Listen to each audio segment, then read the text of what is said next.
What's up? Yeah. Me and my whip little AOD back.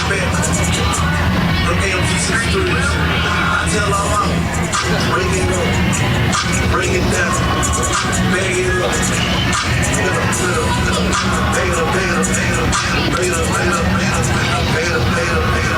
I tell all my break it up, break it down, University, home of the hardworking, home of those that don't stop. Break it up. I made love to a struggle. First I had to take it, 20,000 She said, I'm in. I said, I'm in. I already know I come with bad weather. They say I'm strong. 50 hisses in my chum. That's a Rockefeller chain. I was sitting with the home back. Jimmy still with that. Dreaming big, doing big. Now it's the time to fight what we have earned, to defend our ground. Your Spartans take the field armed and ready. Together, we take on the opposition. Together, we triumph. Together, we stand as one. Your Spartans go to battle. Next.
To the University of Tampa baseball field for today's game between the Palm Beach Atlantic University Sailfish and your University of Tampa Spartans.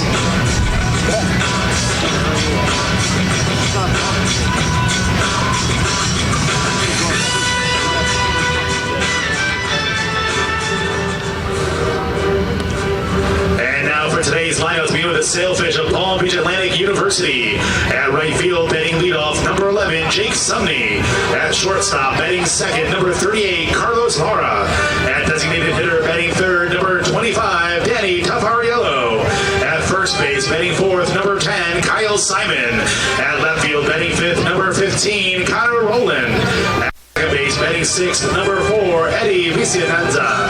At third base, batting seventh, number 17, Sean Hope. At center field, batting eighth, number 33, Mike Santaromita. At catcher, batting ninth, number 5, Marcos Perez. And pitching for the Sailfish is number 23, Mitchell Carroll.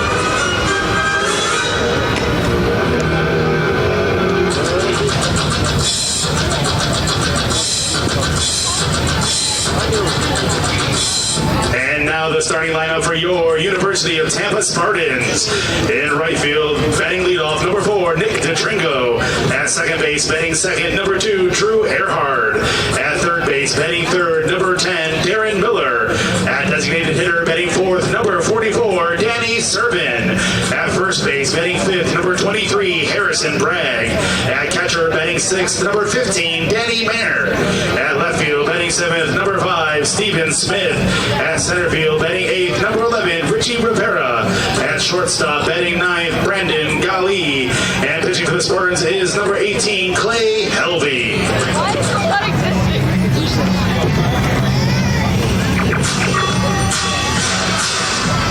The NCAA, the University of Tampa, and Palm Beach Atlantic University all promote good sportsmanship by student athletes, coaches, and spectators. We request your cooperation by supporting the participants and officials in a positive manner. Using obscene gestures, profanity, racial, sexist, or unduly provocative language or action towards officials, opponents, spectators, or administrators will not be tolerated and are grounds removed from the premises. The use of artificial noise makers and alcohol products are not permitted, and for the health and safety of our spectators and those around you, smoking is no longer permitted at the University of Tampa.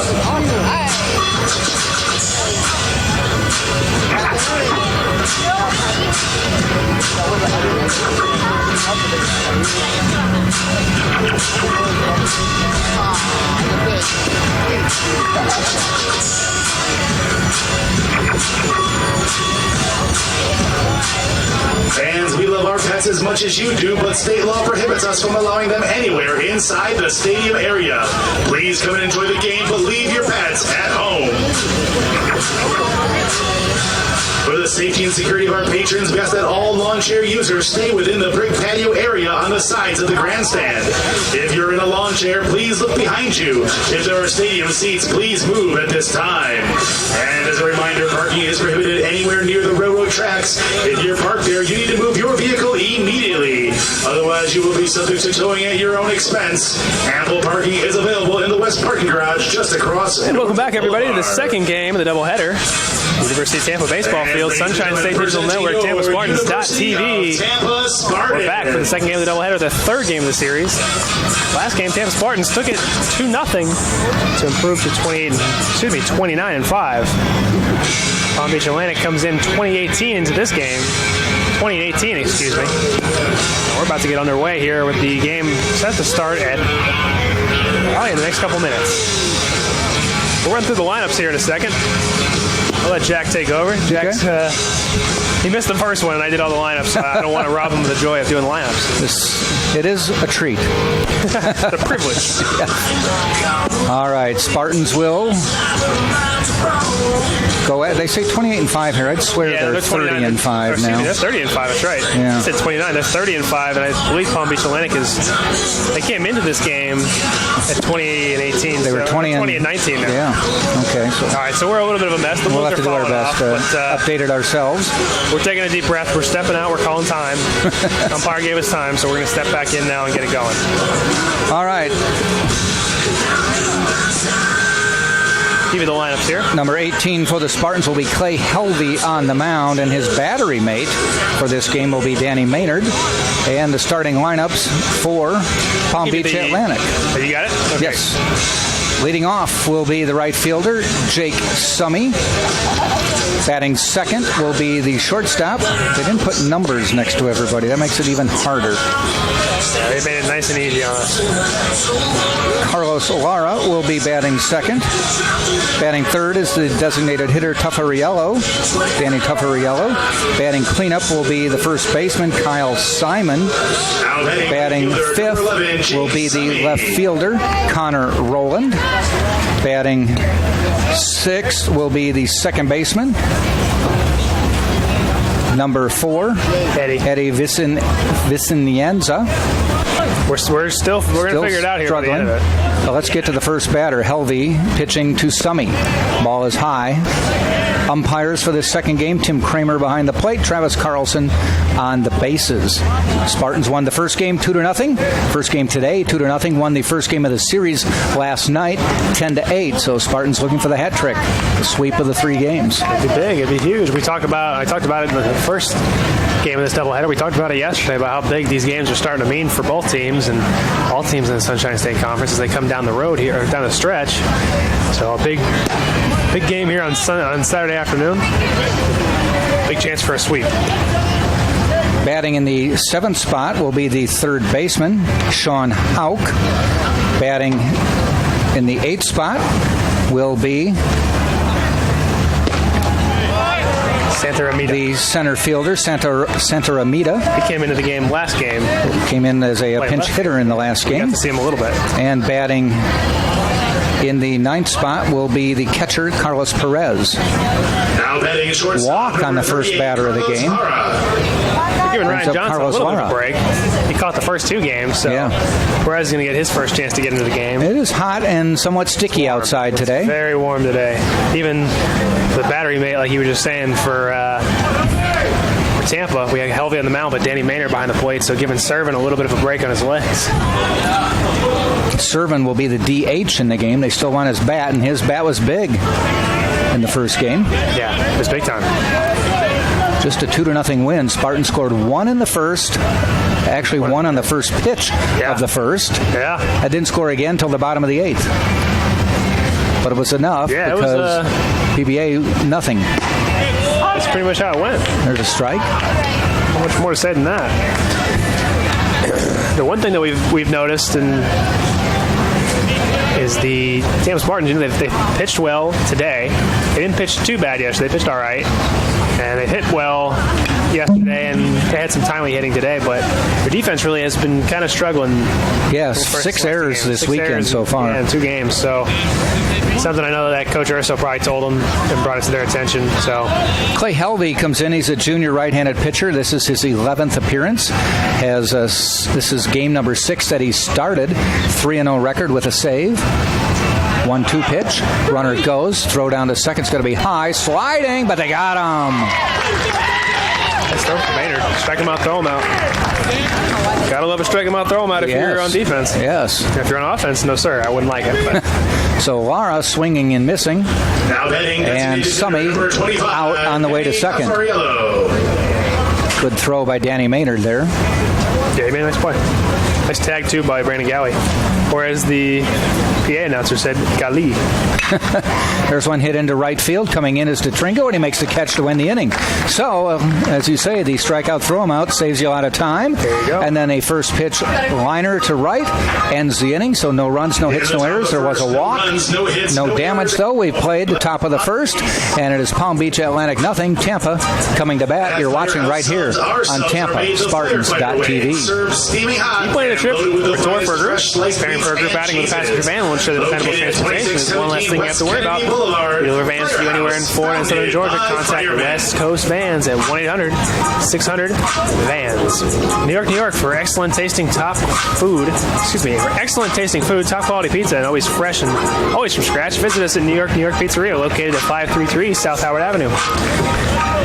Walkabout Australian Cafe and Bakery, South Tampa's newest delight, located at 627 South Howard. Walkabout features authentic meat pies, pastries, and down under the lights. Tuesday through Sunday at 10 a.m. Try us, mates. Walkabout Cafe and Bakery. Spartans coming to bat. The battery for Palm Beach Atlantic. We'll have number 23, Carroll, on the mound. And we'll get you some numbers on him and his battery mate is Perez. Setting the field for you. There's Simon at first. Vicinanza at second. Hauk at third. Lara at short. Rowland in left. Santa Ramita in center. And Summy is in right.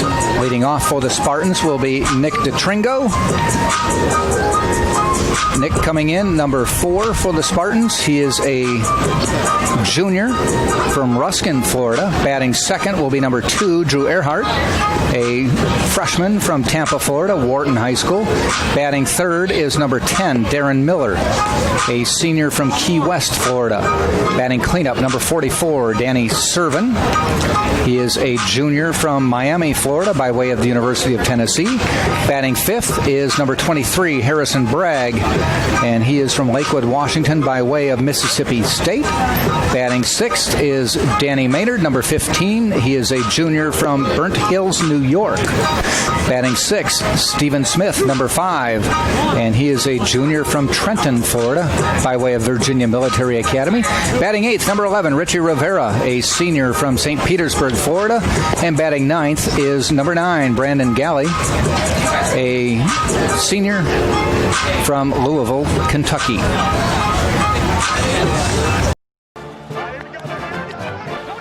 We're doing the wave! Take it off of me! For 42 minutes, he's been trying to bring an entire stadium to its feet. You missed it, buddy. Why does he do it? For glory? Notoriety? We don't know.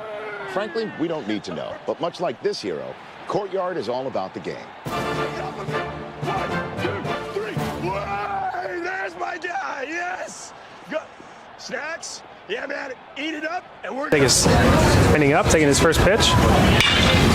Tringo is swinging first pitch, but he does not hit that one out. That one goes foul. Sorry about that. I was taking care of a couple. Oh, you're good. A couple other things.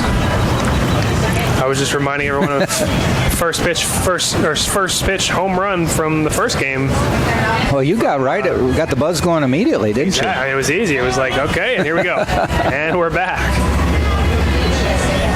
Tringo's coming out ready to go. He's swinging the first 2 pitches he sees. Not wasting Before time. people settled in.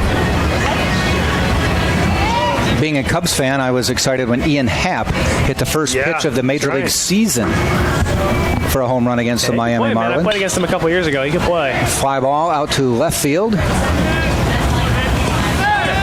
Rowland comes in, makes the catch.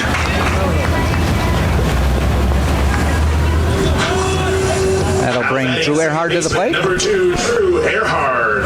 Earhart, 368 hitter on the year.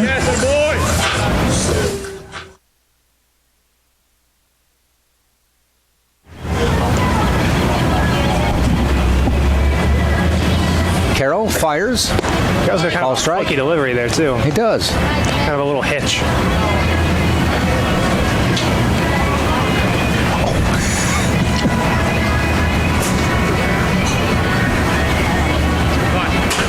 You know, the Lightning ought to be midway, if not halfway through their game. See if I can get a score update for you on that one. Get a score update? Tampa Bay Lightning? Yeah, I'll tell you in a sec. Do you care about hockey, Pat? No? All right. That's that thing on ice when they skate. It's 1-1. They're just starting the second period. Literally just about to start. Spartan basketball player Pat Bacon sitting next to me. He's giving me some pointers on how to drive the lane and get fouled. Ball high. Pat was one of the many athletes to come over and support my daughter Devin walking today. He said that earlier. I was talking about how you were over there, and he said I was literally just over there. Yeah. Got in a photo. And I was over here just working, so we can't all be cool, you know? We try sometimes. I tell you what, the basketball team, both men's and women's teams, really support Devin, and she loves it when she comes to the games. Awesome, yeah. Well, that's big time. I found that people never get tired of hugs. Now batting third baseman, number 10, Darren Miller. Always makes you feel good. 2 outs now, Darren Miller at the plate. Fouled back. Spartans are ready to go. They're swinging early. 330 hitter. Is that something you guys might talk about game to game? Sometimes. Whether to get on a pitcher early? They might say, depending on how they're attacking you throughout the series, you might say, guys, look, he's throwing a lot of early fastballs, get ready to go.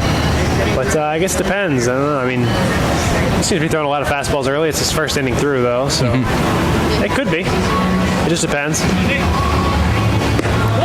Ball high. 1-1. Did go over and talk to Devin between games. She tried the fried Oreos. Oh, she did? Enjoyed them, said they were sweet. Okay. They're definitely sweet, but they are good. 1-1 pitch.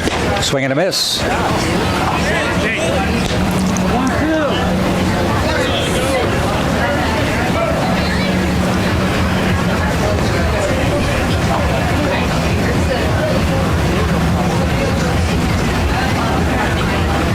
And the pitch. Ball high. Throwing a lot of fastballs so far. I mean, first inning, so I guess it's to be expected a little bit, but a lot of heaters.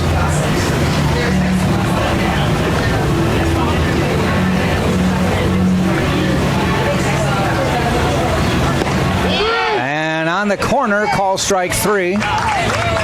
Liberal corner. Yeah, it was rounding out the first inning, no runs, close, no hits, no errors, and no one. It's not a democracy, so it's a strikeout. Hey, you gotta be careful. It looked like he was about to. Yeah, he looked like he wanted to draw a line. He did. Yeah, he thought about it. No runs, no hits, no errors. Nobody left on base. We played one full. It is Tampa nothing, Palm Beach Atlantic nothing. Right here on TampaSpartans.tv. Beauty of the empanada is simplicity. Take any of your favorite foods and imagine them inside a pocket of homemade dough. It's golden brown, piping hot. Empanadas are a culinary treat with 10 locations around the city. Enjoy Old Tampa flavor. Mr. Empanadas, Tropical Smoothies Cafe. Menu boasts bold, flavorful smoothies with a healthy appeal, all made to order from the freshest ingredients. Our toasted wraps, sandwiches, flatbreads, and bowls are made fresh with quality meats, cheeses, fresh produce, flavorful sauces. Located downtown at 200 North Tampa, just around the corner from UT. DP Dough delivers cheesy happiness on and around college campuses, including UT. Calzones, wings, and breadsticks. Order online, dpdough.com. Open late.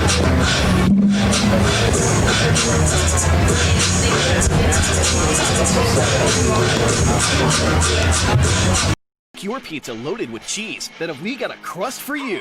Pizza Hut's ultimate cheesy crust pizza. 16 cheesy pockets overflowing with a 5-cheese blend of melted cheeses. Only from Pizza Hut and only for a limited time. No one out-pizzas the Hut.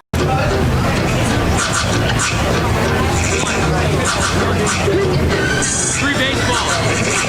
Just a couple commercials. Yeah, Little Pizza Hut one there. Get everybody going. Top of the second get we go. hungry, man.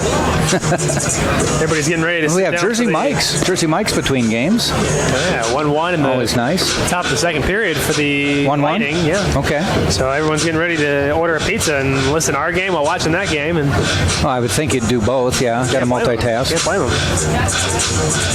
I wouldn't blame them anyways. Simon, Rowland, and Vicinanza will be first, second, third hitters this inning. So that'll be the first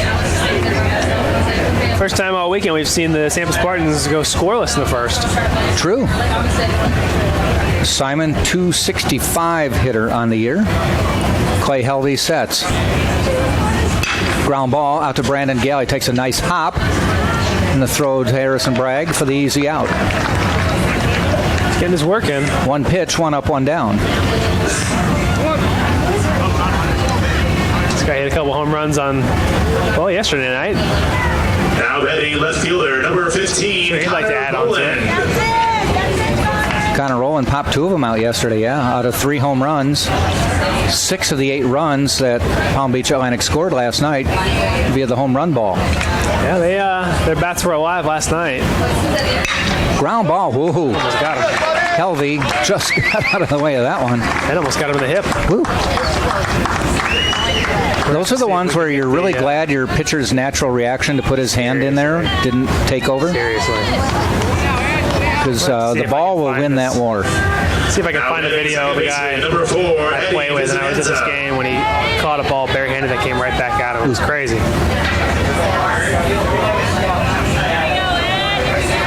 Vicinanza to the plate now. I got it. Here it is. Rowland on first. One out, I should say, in the second inning. Curveball for a strike. Here, I'll show you this clip. I was at this game. He's pitching. Oh my. Isn't that crazy? And he lived to talk about it. Yeah. For those of you who can't see, it was a line drive. He's a left-handed pitcher, and it was kind of off to his left shoulder. He just reached out and grabbed it barehanded. It was crazy. And how do you not break anything? We were all like, what just happened? I did the first. Tell you what, minor league baseball, you see something every day you never seen. Yeah.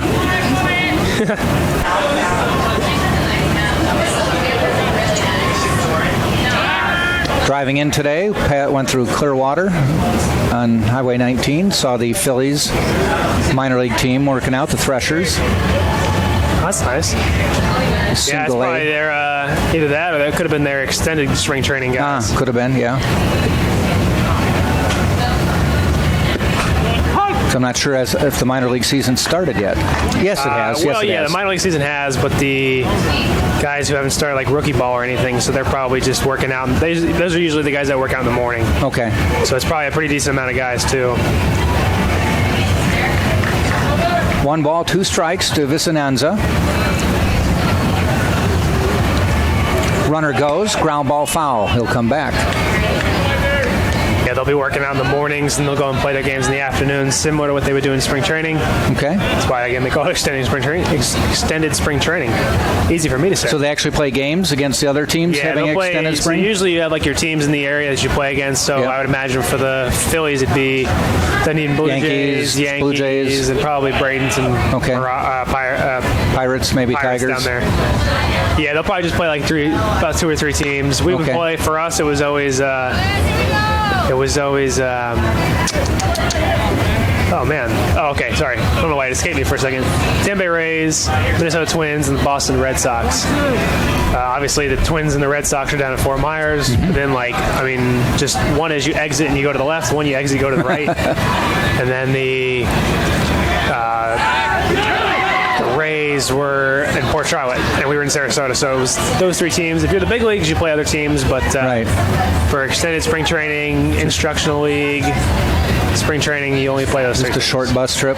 Yeah, just whatever's close, exactly. Which love to play the Pirates, but we never got to. Healthy, I'm getting the numbers here. There's one hit out into center. It's going to fall for a base hit. Richie Rivera will toss it back in. Runners on first and second, one out. Here in the top of the second. For what we're getting from the, let me make sure I get this right. From the Scoutcast Advanced Metrics with the Flight Scope, which is kind of like a TrackMan. With the Flight Scope is getting all the numbers. Now batting third baseman, he's 90 to 92. Sean Hoke. And his RPMs are 2,500 to 2,700. So now they're texting you. They used to just come over and talk to you. Yeah, and I'm getting a text. Well, they probably got tired of tapping me on the shoulder. Because we're so focused on the game that people will walk by us a lot just because there's a lot of movement going on up here with people moving in and out of different spots. And sometimes you just kind of go, whoa, Sean Houck just set one and sent these sailfish dugouts scattering. Whew.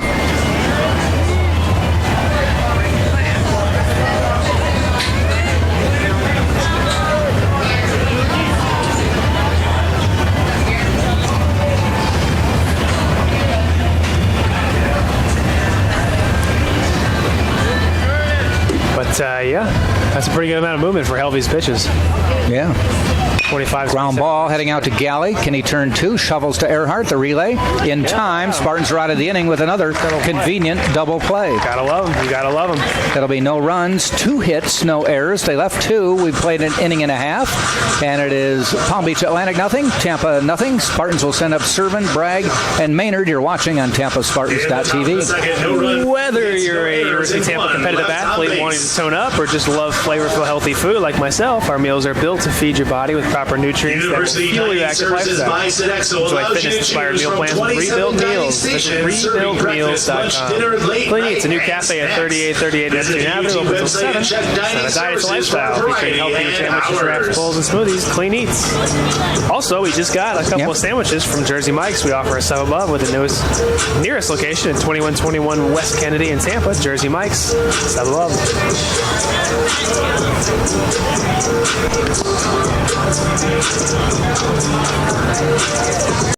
First of all, very flattered that everybody would come. Thank you very much. Does anybody have any questions before we move on? You remember the girl wearing the Go Phil shirt following you around? Yeah. It's me. I It's do. been me on several occasions. I started papering my cubicle with pictures of you. Do you have a picture of this, Ryan? I mean, I'd love to see it. I've got a mental picture of it, and I do it's too. pretty weird. Yeah, a little bit. I believe that I have a happy marriage because of you, because sometimes I do a little substitution, you know, just mentally. Whoa. But Anyway, Mike, let's...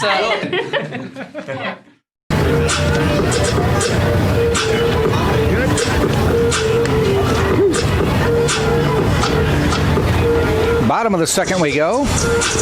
Servant Bragg Maynard to see Carroll for the first time. We need a cycle watch is what we need. Triples and home runs. I was hoping to put the Tringo on it, but no triples and doubles and singles for him. Servant caught the first 2 games of the series, is DH today. Series closed.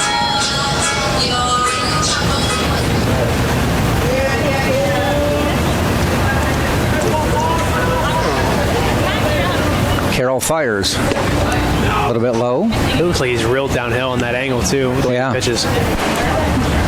You always think that there's 2 different types of pitchers you're going to face. There's guys who throw it straight and guys who throw it with movement or like some run or arm side run to it, some cut. I always like facing guys with movement because it was a little bit easier for me to hit.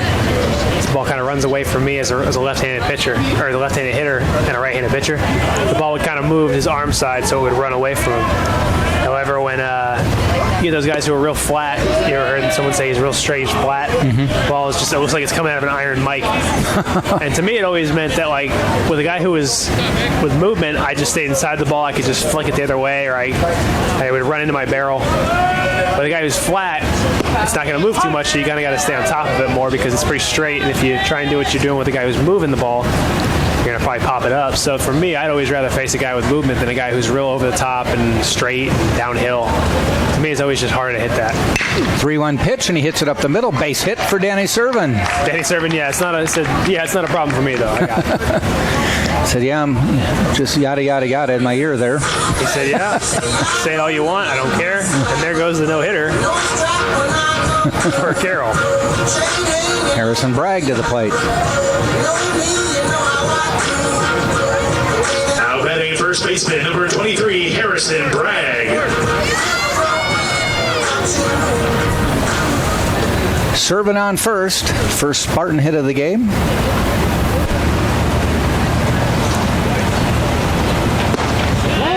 Send the ball inside high. He did a check swing. Yeah, I don't think stayed a ball. Much. Yeah, kind of looks like it's staying on his shoulder. So.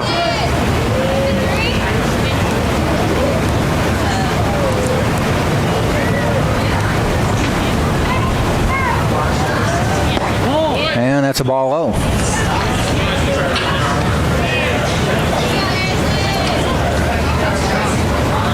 Quick trip to the mound. Oh yeah. Perez to talk to Carroll. Game of the doubleheader, so it's always as many delays as we can have. We did 240 on the first game, which was adequate. Oh, that was great. It was fantastic, especially because I was here by myself for most of it. So it was like my first game doing it by myself, and 4 innings we moved. I didn't want to say anything when you showed up. I think I'm just gonna let it ride. I'm not gonna say a word.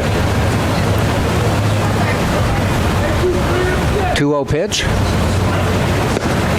Swing and a miss. That was a nice pitch. Bragg's had a tough weekend. Yeah, they've been pitching them well. I mean, the thing is, at this point in the season, obviously Palm Beach Atlantic's played them one time coming into this series. They played them in a little They did a non-conference game earlier, right. yeah. But they. A lot of these teams have film, and they can watch the film from us playing other teams in the conference. Well, us being the University of Tampa, and at this point, teams are kind of developing their own scouting reports on you, and they're figuring out how they're going to attack you. So you come in, and it's your first time seeing them, but it's really not the first time they've seen you. Bragg fouls it off. So at this point in the season, you might be facing teams for the first time. Like, they're going to go play Southern Indiana next week. That might be a little bit different, but they're going to go play Rollins and Eckerd and Florida Southern coming up here in the next couple weeks when they get back from Indiana. But exception of the new guys, and for the most part, they've seen a lot of these guys before in years past and through video, so nothing's really too new to anybody. 3-2 pitch. They throw to first and saved. Nice job to keep that one in play by Simon.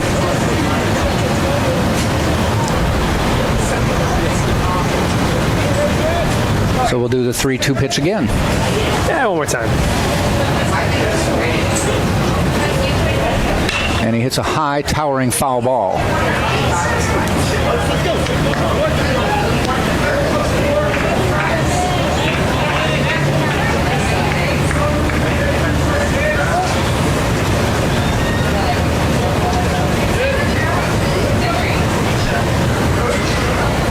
The 3-2 count, he might get a heater here. See if he can. Here it is. Somewhere. Fastball low, he walked him.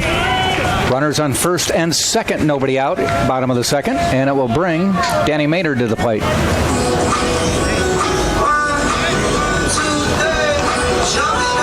He's getting his first at-bat of the weekend. You know, his dad's told us he's listened to us before, so if he's listening, big shout out to Mr. Maynard up in upstate New York. We had a long discussion with him before one of the games. Yeah, he came down. He got to get away from the winter storm. Speaking of winter storms. Yeah, but I think he went home to about 2 more. Yeah, about to say. He got a little bit of a reprieve. And I think they're getting another one now. Maybe just rain, but crushed by another one coming through. Though we did get the report from New York City, 71 degrees there yesterday. Yeah. And then I was talking. We were talking earlier about how Casey Scoggins was heading up to Illinois, and he made it this morning. He drove all through the night, and there's big storms coming up. I think we already discussed it, but it was storms that were all up in they were that nasty. Part of the country. I had tornado watches too. 1 strike to Maynard, the pitch. Thought about it, but lets the umpire call it a strike. He's behind 0-2. It's always tough, and I know because I was kind of the guy who did kind of what Maynard has been doing the last couple weekends with coming off the bench and playing like one of the games of the series when I was playing professionally. And it's tough, man. You come in and you want to see a couple pitches because you haven't seen pitching in a while, but you come up in these situations like this where you have men on first and second and you got to work and it's tough. It's truly like people who succeed in doing this, and there's guys in the big leagues who make careers out of it. Sure. And hats off to those guys. It's very tough to just come off the bench and make it happen.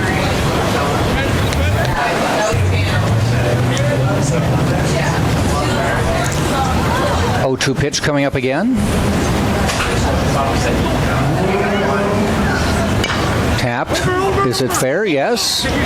First baseman Simon steps on the base. As good as a sacrifice bunt there. Moves the runners to second and third with one out.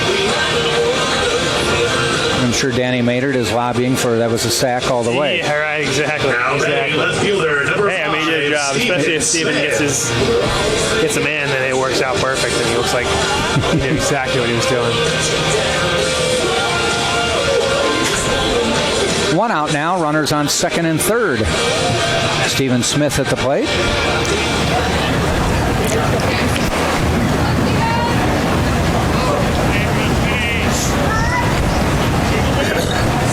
Only one out. Now again, if you're Carroll right now, I mean, maybe you feel confident facing Stephen Smith right now, but you got a right-handed pitcher or a right-handed hitter on deck. You got an open base and one out, so you're going to get a force out if he gets on. I just don't think you let the lefty beat you, personally. I'd rather a right-handed hitter beat me, a right-handed matchup than a lefty beating me. Well, he put him on. Hit him. I think you might have hit him in the thigh. Which, again, it's not what you want. You don't want to hit anybody, but I'd rather that. I'd rather you miss in and hit him, and now we have bases loaded with a right-handed hitter coming up, than just kind of float one over the middle, not thinking, and give up a big base hit. Right. Well, with the hit by pitch, the bases are loaded for Richie Rivera and one out. As you said, at the best, it sets up a force anywhere. Exactly. And see if they can take advantage of that. Not holding runners on. You want to get people out. Big gap between short and third. And Rivera looks at a strike. First pitch breaking ball. So, if I'm Richie, I'm looking for something up. I mean, yeah, you don't want breaking balls early if you don't have to, but that ball's hanging, which it looked like it might have been a little bit. I don't know. I might be swinging early, but it's hard for me to say that when I'm not in the field. It's easy to say it from up here. Carroll in the stretch. Ground ball just foul. Down into the Spartan dugout. So Rivera behind 0-2. Saw his family down there between games. Oh, did you? Yep. Not from too far away. St. Pete? Yeah, pretty close. It's interesting how there's a pretty good mix of guys who are from the area and guys who are from like all over the country and guys who are from other parts of Florida. It's interesting. 0-2 pitch. Fly out into right field, going back. Score one. Back, making the catch, tagging at third is Servin, and he will score easily. Spartans on the board, 1-0. Summy making the catch, but didn't have any chance at throwing out the runner. He was that's big time for running Richie. Back toward the wall. Best part of that, too, is it doesn't count as an at-bat for him now. It's just sac fly. So for him, that's about as best case as you can get if you're not going to get a base hit. So 2 outs, but a run in. 1-0 Tampa. Brandon Galley. Tampa strikes first again. Brandon Galley to the plate. What's making up for to be a pitcher's duel again? It's not what you wouldn't mind doing, putting him aboard first. Always nice to be playing with the lead than having to go chase it. Let's see if we can get a lightning update here. I would imagine there's some basketball games going on already. I think this first day, you said? Yeah, today's the first day, but I wonder if there's games going on this early. Lightning are winning 4-1 now. Ooh. So they've scored 3 this period. 3 goals. Still 11 minutes left to play in the second period. So not even halfway through the game. They have put up some goals. Wow. They can score in bunches. Well, I did the other day when, what was it, Thursday night? Or was it Thursday night? Thursday, yeah. Or was it Wednesday night? No, Thursday. It's Thursday night? Just one day off.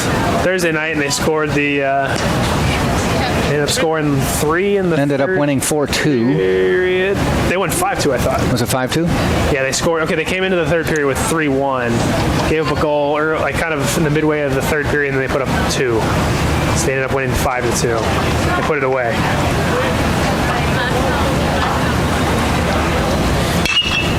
Popped up, heading out towards center field. And making the catch is Santa Romita to end the inning. All right, let's give you some scores. Spartans with 1 run, 1 hit, no errors. They left a couple. And at the end of 2 complete, it is Tampa 1, Palm Beach Atlantic nothing right here on TampaSpartans.tv. 1 hit, no errors, and 2 left on Courtyard by base. Marriott, simply refreshing, located at 3805 West Cypress, Tampa, Florida, 33607, an official host hotel, University of Tampa Athletics. Call Pizza Hut, 251-3399 to get your pizza delivered to UT today. Pizza Hut. Also, try Pepsi. Thirsty? Grab a Pepsi, the official Spartans soft drink.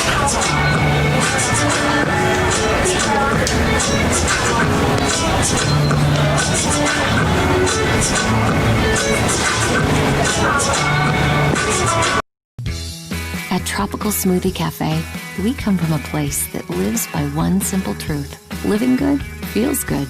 It guides how we work, how we play, and how we eat. Like our new tropical tacos with chicken or fish, cilantro lime spread, and Caribbean salsa. Any two, just $4.99. Get a taste of the good life and discover how good it makes you feel. Tropical Smoothie Cafe.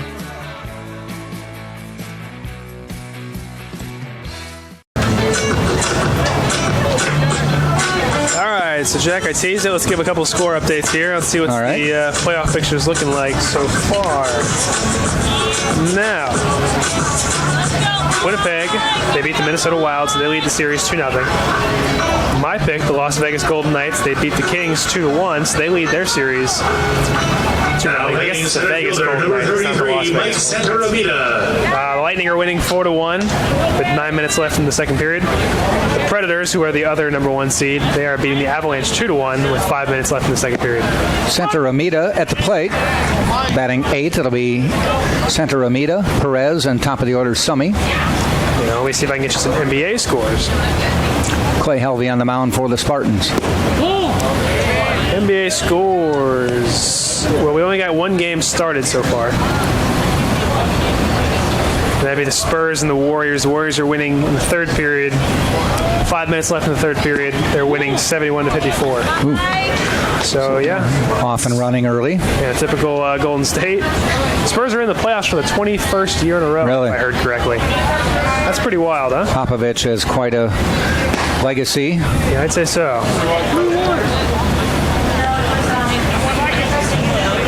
So there's 4 games today, including the one that's going on.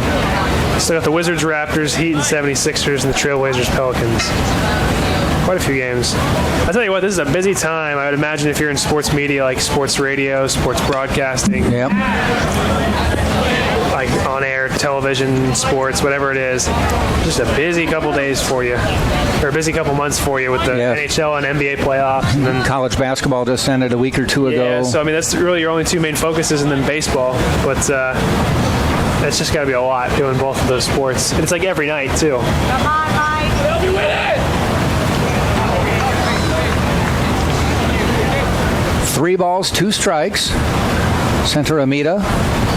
Ground ball to Earhart, nice, takes a good hop, nice hop, and the throw to Bragg in time. Like at least with the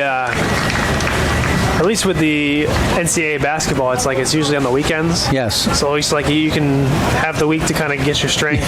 The first couple rounds is a little bit busy, but round of 64 and 32 is a little bit busy. But Sweet 16, Elite 8, Final 4, it's all a little bit easier.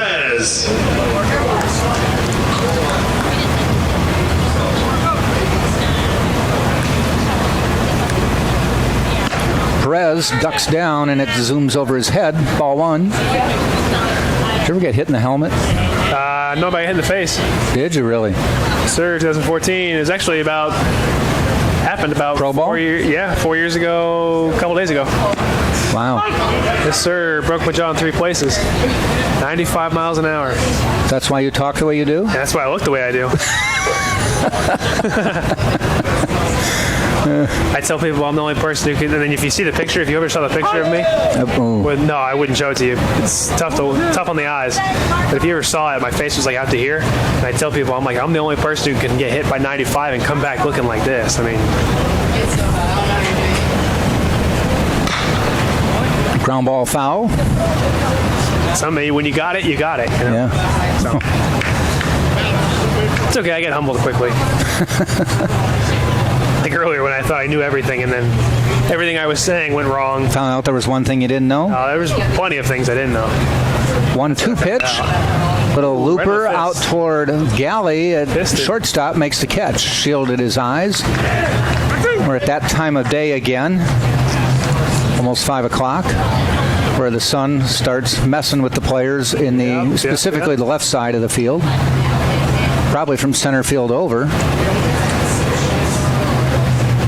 Yeah, it's getting to that point of the day where it's just number 11, Jake Summy. They can kind of see on the broadcast. You can see the shadows are starting to come into play. So it's getting to that time.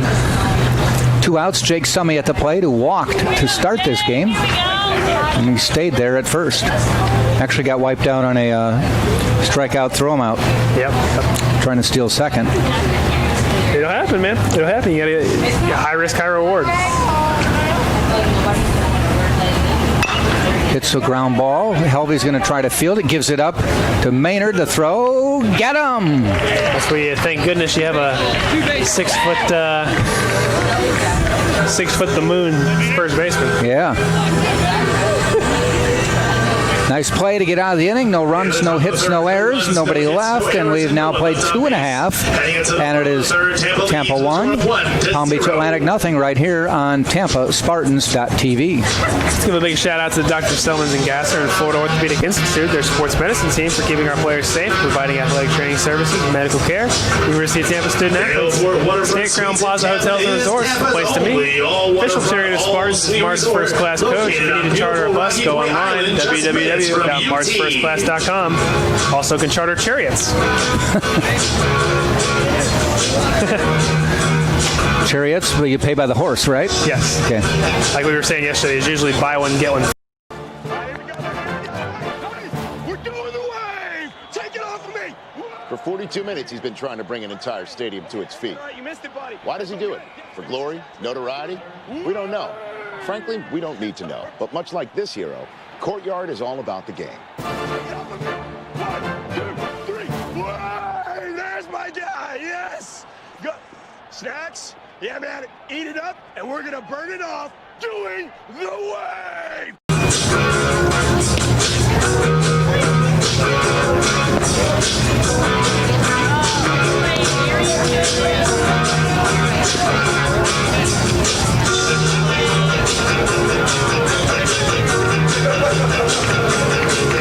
Kenton Bottenfield, the head coach of Palm Beach Atlantic, out talking to the home plate umpire. It looked like maybe he was making some changes out there, but nothing's been announced. Yeah, I haven't seen it. Now they're talking to Joe Urso.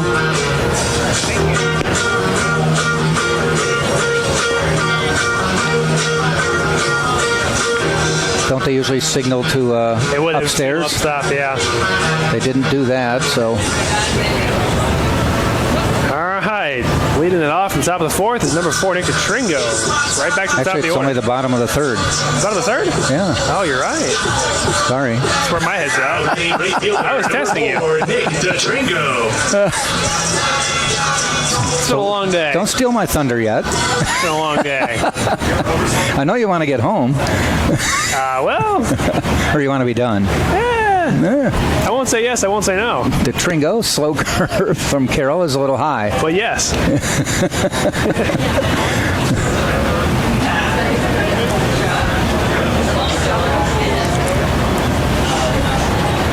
And the pitch. Ball high, 2-0.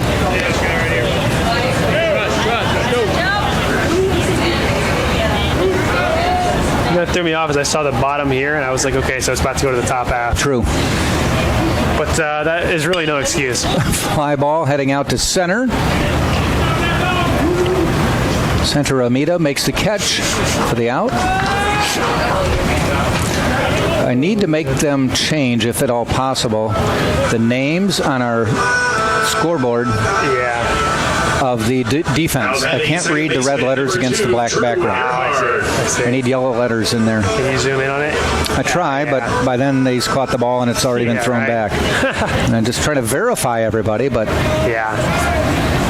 one up, one down. Earhart pulls the bat out of the way smartly. Just pull the bat out of the way or get hit in the face. Pulled his head out of the way as well. And speaking from experience, you don't want to get in the face.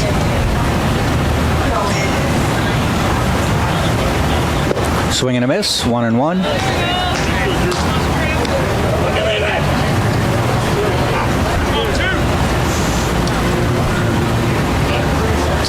The flyover is a little bit late out there in center field. You know, we had one, coincidentally, when they did the national anthem for the Relay for Life. Did you? As they were doing it, this little plane pulling a sign like by suntan lotion. I was like, there's a flyover, but I think it's a little bit late. But it was right when they were doing the national anthem. Oh, that's so funny. And it was shortly after that. There's a fly ball heading out to center. That's Santa Ramita again. Shields his eyes and makes the catch. And it was like within a minute after that, they brought Devin and me up to talk, and I'm like, what a perfectly timed flyover. That's awesome. And a few people went, what? So how'd that go? Did you just like say a couple words and then introduced her? Yes. Okay. Yeah, they introduced both of us, and then I said a few things and said, you may be wondering why a college Relay for Life wants a 13-year-old girl to speak. So I explained the relationship we have with UT. I see. Had about 50 athletes sitting close by, cheering. That's cool. Said some of my best friends right there. Ball way outside. Swing and a miss regardless.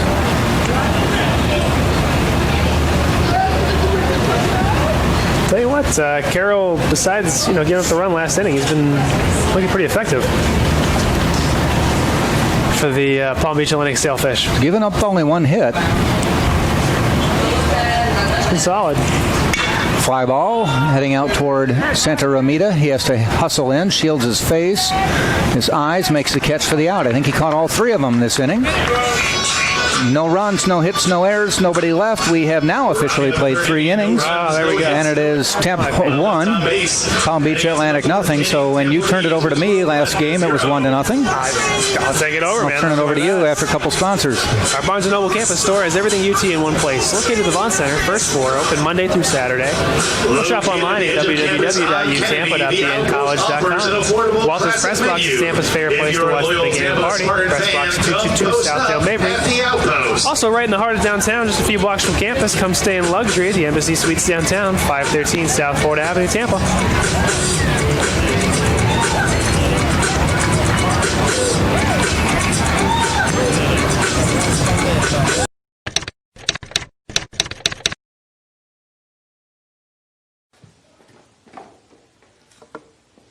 Now.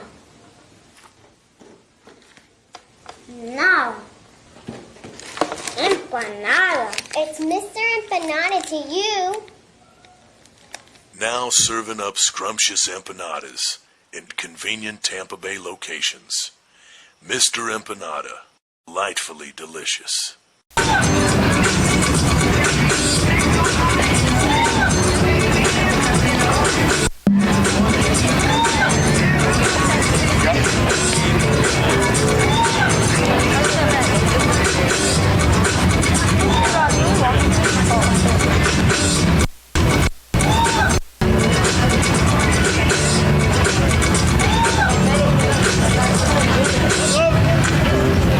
Now batting shortstop, number 38, Carlos Lara.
Tuffarello 0 for 1 today.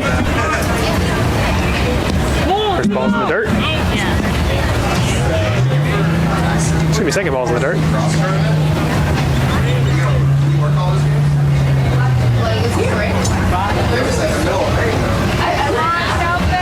Count is 1-1. If you're just tuning in, Tampa Spartans are leading 1-0. They got the lead in the bottom of the second. Been a bit of a pitcher's duel both ways. Only 2 hits for Palm Beach Atlantic and only 1 hit for the Tampa Spartans so far. So, yeah, a bit of a pitcher's duel as far as second game of the doubleheader is concerned.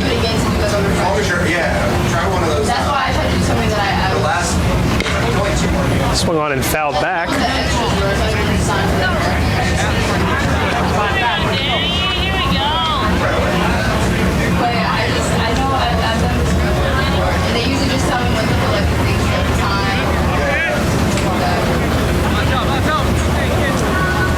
Relay for life still going on, still going strong. I think Chewbacca's probably gone home at this point. Ball's chopped over to the left field side, third base side.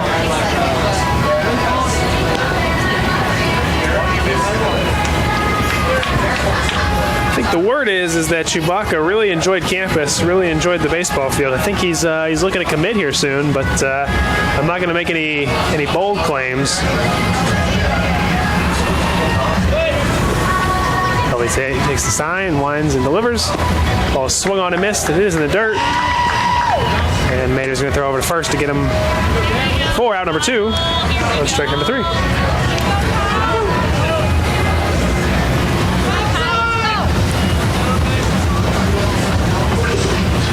Now batting first baseman number 10, Kyle Simon.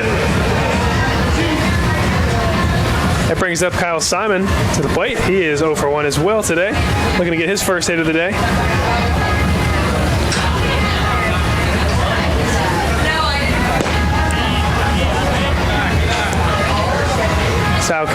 Simon came into the day today hitting 265, 30 RBIs, and 6 home runs and 8 doubles. So decent amount of power.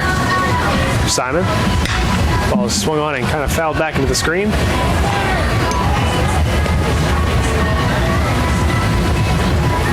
Shadows are starting to creep in, as you can see, as we approach 5 o'clock. This game started at around 4 o'clock, 4:10, so pretty short first one.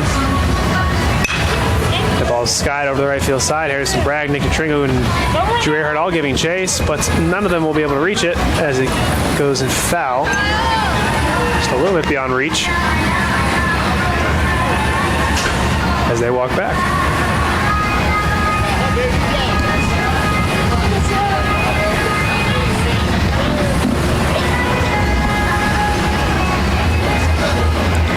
Again, this is game 2 of the doubleheader. The Tampa Spartans took the first game of the doubleheader, 2-0. They took last night's game 10-8, so they are leading the series 2-0.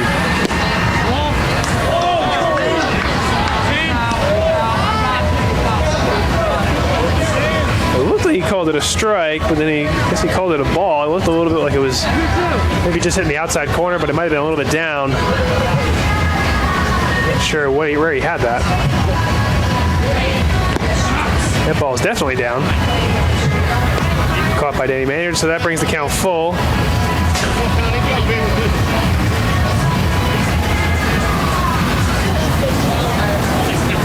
Full count to Kyle Simon. 3-2.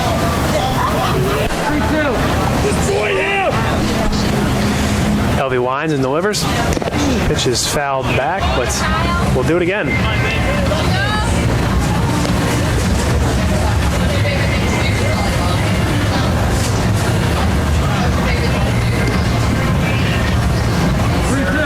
It is getting to that point of the afternoon where you can see both teams are a little tired. This is the part where I think they would like the old rules when I was playing here, where it was a 9-inning game and a 7-inning game. Fortunately, we do have 2 9s, so here at home, just relax and keep watching. We got a lot more baseball to play. Ball is flied out to right field. Nick Tringo's underneath it. He's got it. Out number 3. No runs, no hits, no errors for Palm Beach in the top of the 4th. In the top of the fourth, Your trusted Tampa Subaru dealers, Mastro Subaru, located at 6402 West Hillsborough Avenue. Mastro Subaru, our reputation rides with you. Firehouse Subs are subs made the firefighter way, served steaming hot and loaded with the finest, freshest sliced meats and cheeses. Located at 2617 West Kennedy Boulevard. Firehouse, founded by firemen.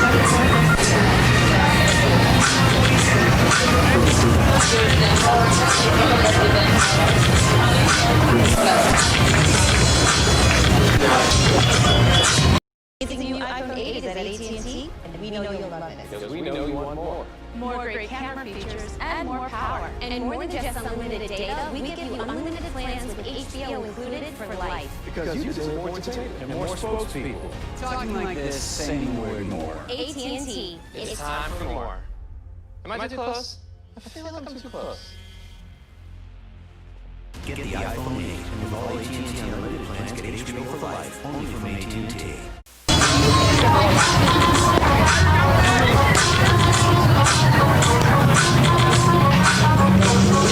The sum above difference is giant. Giant hearts. Giant differences in giant wins. On Jersey Mike's annual day of giving, 100% of sales go to a great cause in your community. Jersey Mike's. Be a sub above.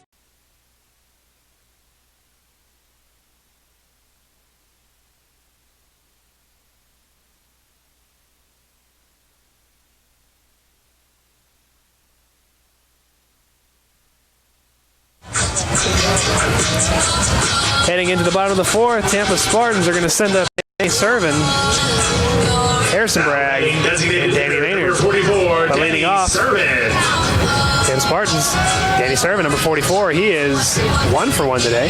He got the first hit and the only hit Tampa Spartans so far in this game. First pitch to him is over for a strike. Danny's doing the DHing this second game.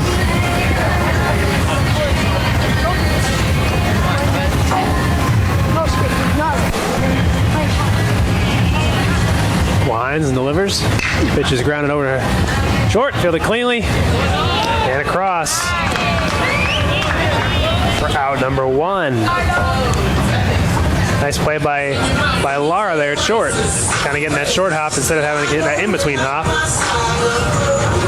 Out number 1. Harrison Bragg steps to the plate for the Tampa Spartans. He's 0 for 0. He walked in his first at bat. Harrison Bragg. Carroll's still kind of moving through pretty good. Only 48 pitches, and we're only through 4. Well, 3.5, I should say. First pitch is swung on and missed. Shadows are coming into play here soon, so the lead is 1-0 Tampa Spartans, but you can imagine, I would imagine the Tampa Spartans would like to get a little bit more as the shadows are coming. It's going to be a little bit tougher to see. The ball's high for ball 1, counts 1-1. Boy, after last night, it's settled down to be a pitcher's duel day, hasn't it? It's crazy, huh? I mean, I'm never mad about pitcher's duels because it gets the game moving, but it can lead to some boring swing and miss, swing and miss. It's where you. This is where you appreciate the game of baseball. Yeah, it's crazy. You start to realize how hard it is to get a hit. Yeah. With guys who have high averages, just can't seem to get hits, and again, that's what we've been told coming into the series was that Palm Beach Atlantic is a team that they can pitch and they keep themselves in games, and that's what they did the last game. They did this game. The funny part is yesterday, not a pitcher's duel, 10-8. Yeah. Spartans with, 17 or 18 hits? Had 18 hits, PBA about 10.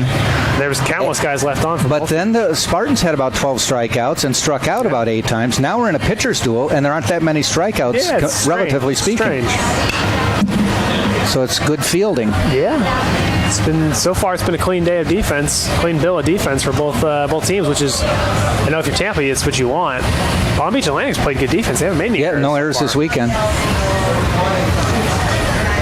Really the biggest thing that stood out, I guess, yesterday and today a little bit was just a couple of untimely or not timely hits. Yes. They could have used some timely hits. Ball was up high. Brings the count to 2-2.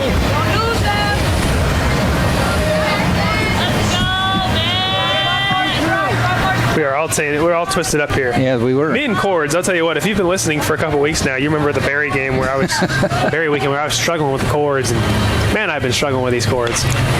And the cord I've got is so long, I could be your dugout reporter. Yeah, you could. You might actually go down there, and I might send you down there after this half. We'll go down to the field. We'll see Jack Ike down on the field. Jack, what do you got? It's the same cord. And I'm standing here behind the center fielder. Yeah, it could have been. I mean, we got so much cord here, and then it's just like wherever you move your chair, you somehow always get wrapped up in it. Yes. And there's another ball 4 for Harrison Bragg. It's his second walk of the game, so showing some patience. And that brings number 15, the catcher, Danny Maynard, up to the plate with a man on first and 1 out.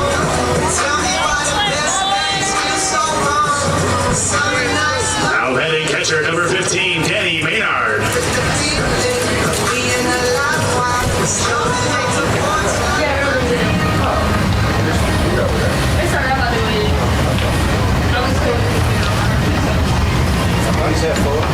Carroll comes set, delivers his first pitch, swung on and missed, a little bit high. High fastballs are tough. They're tough to lead off. I know because I swung at enough of them in my career. Especially because I was a left-handed hitter. So when left-handed pitchers would throw lefty on lefty fastballs up high, I would always swing at them. So I can imagine right on right fastballs are similar. Balls down for a ball.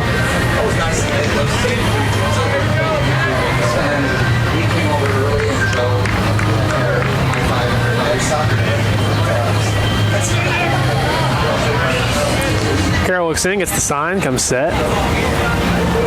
Harrison Bragg takes his lead, the pitch.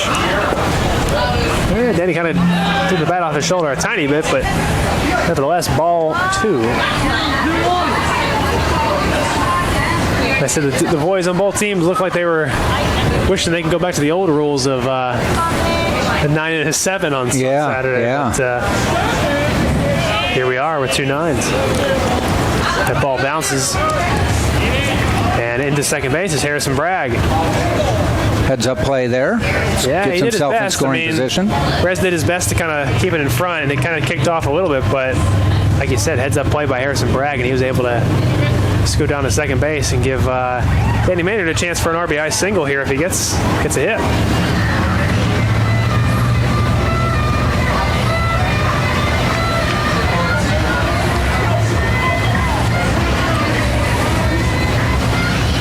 Theoretically, we should say a single would score him. Yes. But I guess it all depends on the play and depends on the swing.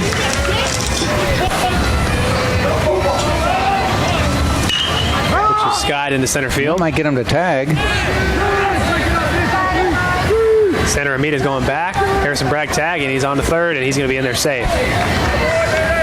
Good throw from Santa Amita, but it was a little bit further back than I think he was going to be able to make that He was throw. heading backwards, when your momentum pulls you away from the infield. That's what I was looking to say. Giving a shot. Yeah, going against his momentum, it's just going to be a tough play to make. Not too many outfielders at any level. I don't think, who too many. can do it? Puig could maybe throw him out from... I don't think anybody, when you're going away, it's tough. Yeah, no matter who you are. I know a couple guys I've seen who have really strong arms, but I don't know. That's a tough play. I just remember there was a player years ago, Roberto Clemente, who could throw people out from right field going to third. Ichiro could do something similar. Ichiro used to be able to throw the ball pretty hard. But again, that's it's tough. If Speaking you're of moving forward. Yeah, speaking of good arms, though, Stephen Smith. Yes. Coming up to hit right now. Man can throw a baseball. You were saying he played infield. Yeah, he said he never played outfield till he got here. My goodness, can he throw a baseball? Breaking ball's in there for a ball, so we got 2 balls, no strikes, 2 outs. And he is a lefty in the field, isn't he? Yeah, no, he actually throws right-handed. Oh, okay, so he could play the infield. Yeah, he could play the infield. He never said first base. Did ground balls at third in the fall, a little bit, and then he's in the outfield. And he plays a good outfield. Spartans with 2 outfielders right now who wasn't their position coming in here. Isn't that wild? By the way, did you find me a baseball mitt?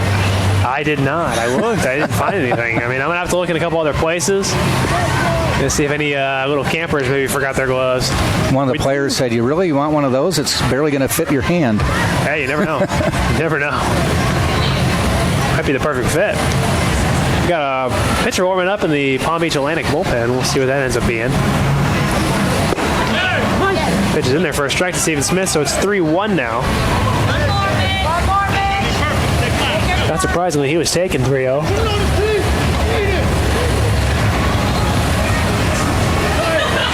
Carroll takes a sign, comes set.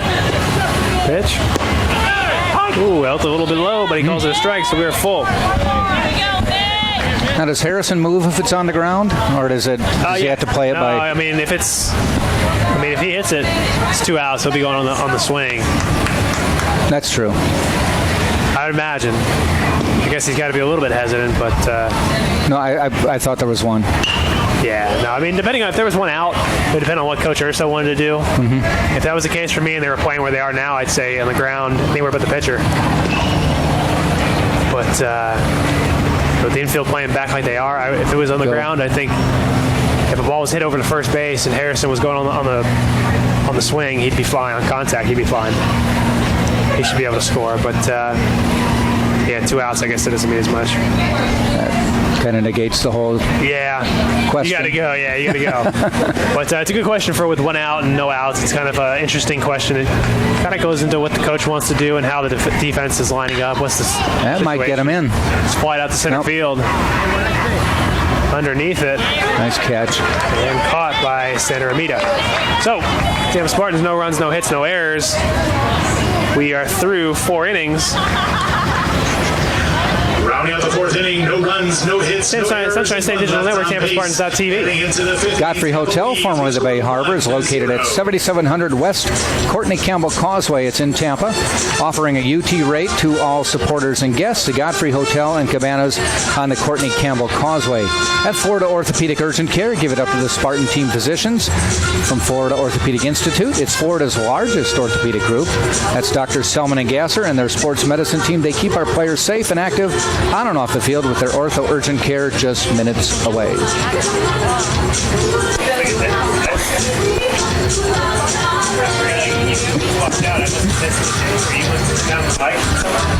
Something about difference is giant. Giant hearts. Giant differences in giant wins. On Jersey Mike's annual day of giving, 100% of sales go to a great cause in your community. Jersey Mike's. Be a sub above.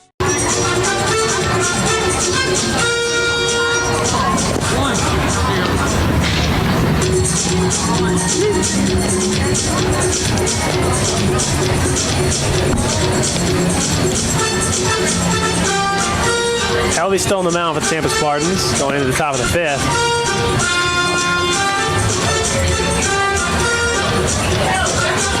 You know, there's only one more home series after this, and it's not until the second week of May. Yeah, after graduation. Connor Rowland coming up to hit for the Palm Beach Atlantic Sailfish. Yeah, it's going to be a little bit. We're going to be gone for a while. 3 weekends, a non-conference weekend, and 2 conference Poor listeners and fans at home are they're not going to know what to do. I know. They're going to have withdrawal. That's a good thing. Yeah. That's all we can chalk it up to at this point. But, you know, you go to TampaSpartans.com. Ball's grounded over to third base. Darren Miller isn't able to come up with it. All he is on to first, but not in time. Roland's able to beat it out. So that's going to probably go down as a single. You can always go back on TampaSpartans.com and replay games. Yeah, you can just replay games. There you go. Find your memorable moments. There you go. Now batting second baseman, number 4. That's what I'd be doing. Yes. And now batting for the Palm Beach Atlantic Sailfish. Give it a shot here. Vicinenza. Eddie Vicinenza. Man, I had it in the first game too. I know. Vicinenza. All of a sudden, someone's sitting next to you, and it's tougher. Yeah, I'm probably trying to give it too much flair. Yeah, Vicinenza. It's not Again, hard. we have Roland on first. He had the infield single. Go over to first. He's back in time. Yeah, all of a sudden the game speeds up on you, man. It happens. Like sometimes I'll throw a good BP or batting practice to guys in the cage.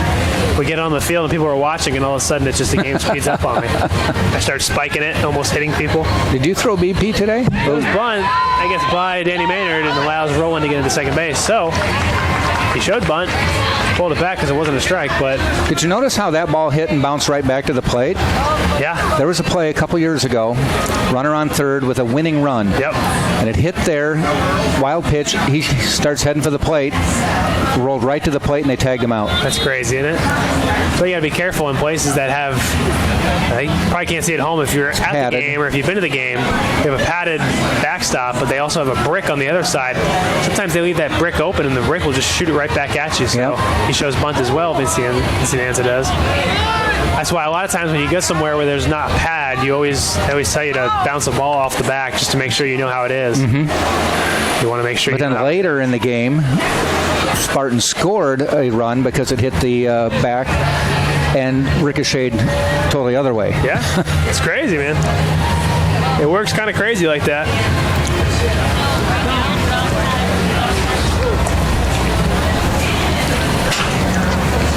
Tampa Spartans are kind of showing that their bunt defense is in play. Got Harrison Bragg on the grass, a couple steps on the grass. Darren Miller's right on third base. It's not showing bunt, though. It was a ground ball up the middle. By the backhand of Drew Earhart. Richie Rivera feels it clean. He throws it in. Cut off by Harrison Bragg. And Rowan scores, and the score is tied now. It's the first tie of the weekend. Yeah, it's the first time we've had a tie game. It's 1-1. Palm Beach Atlantic ties it up with a man on first now. Number 17, Sean Hoke. Not coming to hit is Sean Hoke, third baseman. He grounded into a double play his last at bat. So we'll see what happens here with the man on first and nobody out.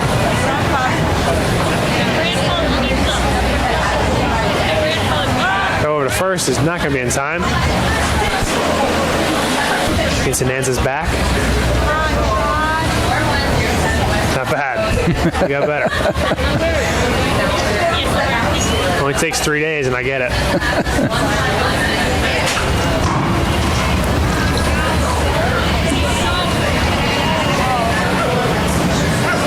Pitch shows bunt, but bunted foul. Palm Beach Atlantic not scared to bunt. They're showing. If I remember correctly, for the first time the Tampa Spartans played them, they worked on their bunts a lot because they knew that Palm Beach Atlantic liked the bunt. Palm Beach Atlantic likes to bunt. In the last couple of hitters, they're showing they are not afraid to. Well, if you're a good bunter, even if they're playing in for you, if you know how to bunt, you can still beat it out. You can give yourself a chance for sure. And with a man on first and nobody out, I see no reason they shouldn't. I think he's going to again. He shows bunt again. Hoke does. Fielded cleanly by Bragg is on to first. Caught by Drew Earhart. So down goes Hoke, but on to second base is Vincent Anza. So the sack bunt is there.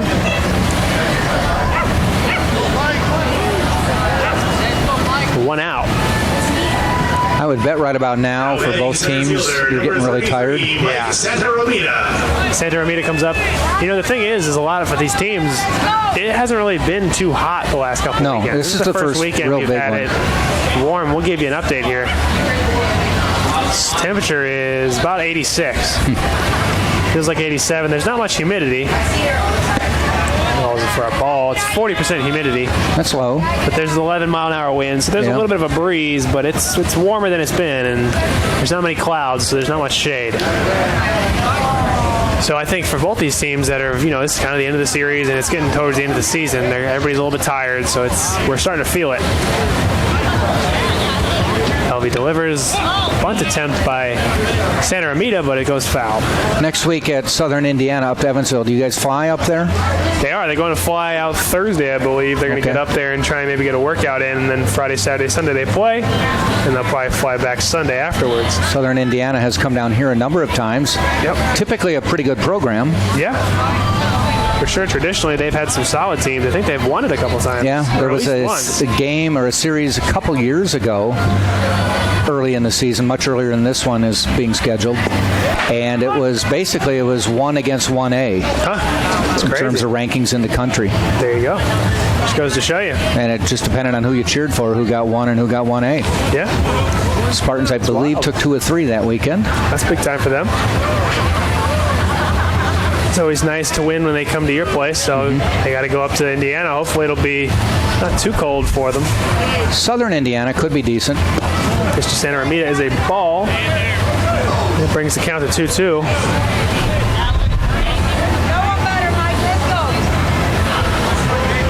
Still one out. score is now tied. Tampa is tied with Palm Beach Atlantic 1-1. It's the first time in the weekend. Jack was saying that it's the first time he's right. It's the first time they've been First tied. time I was right. No. Oh. No, not quite. I've been right twice. Been right at least 2 or 3 times. At least 2 or 3. I remember one other time I was right today. I don't know what it was, but maybe it was before I was on the air. Another time. I don't remember what, but you were right.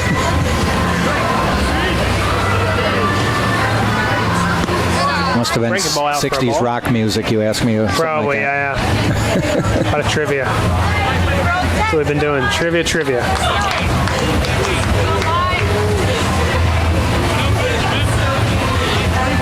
Well, the count's drawn full for Clay Helvey. Santa Ramita. Hoke's still on second base.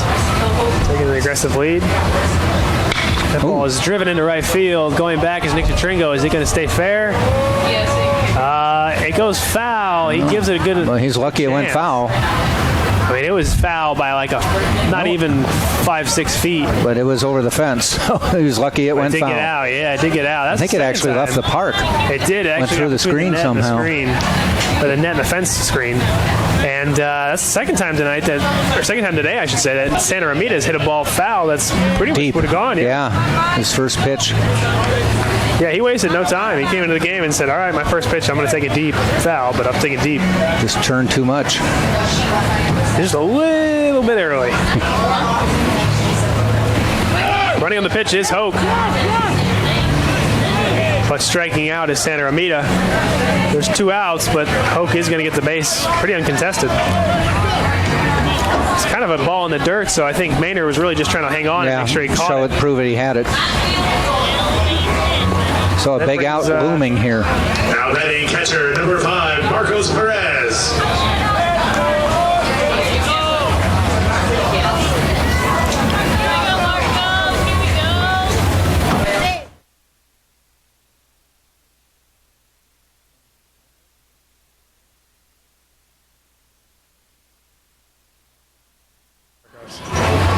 Brings to the plate the number 9 hitter, Marcos Perez. A couple of new faces this game that we've seen.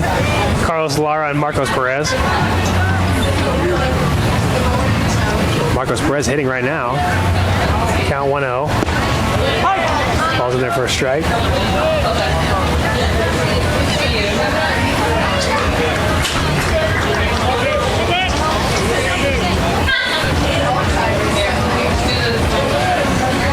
Helvey takes the sign, he sets, delivers, was fouled back, brings the count to 1-2.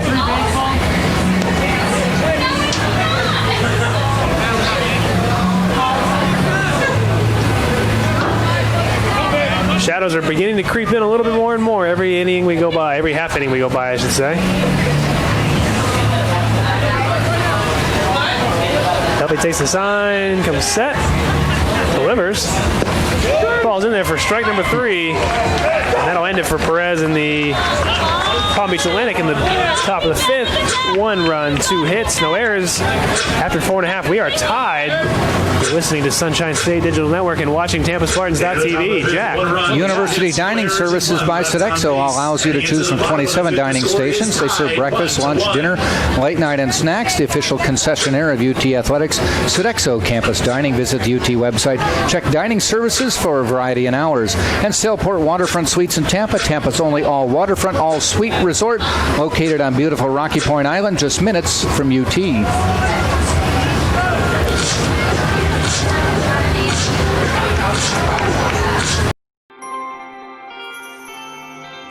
It's not about any one thing. It's about how everything comes together, how it all connects. People, ideas, resources, community, everything. Quality of life services. That's what we do. Sodexo. Oh, Jack, I'll tell you what. Yes, sir? I'm the only guy who can stop playing baseball and be more sore from having stopped playing baseball. I'm out of batting practice. You didn't even throw BP today? I did. I did throw BP, yeah. Okay. And then I do a lot more running and working out now than I did when I was playing. When we were playing, it was like I had so much going on. I didn't have as much time to run, throw. But now I do, and that's all I do. And now I'm hurting all the time. So maybe I bring it all myself, you know?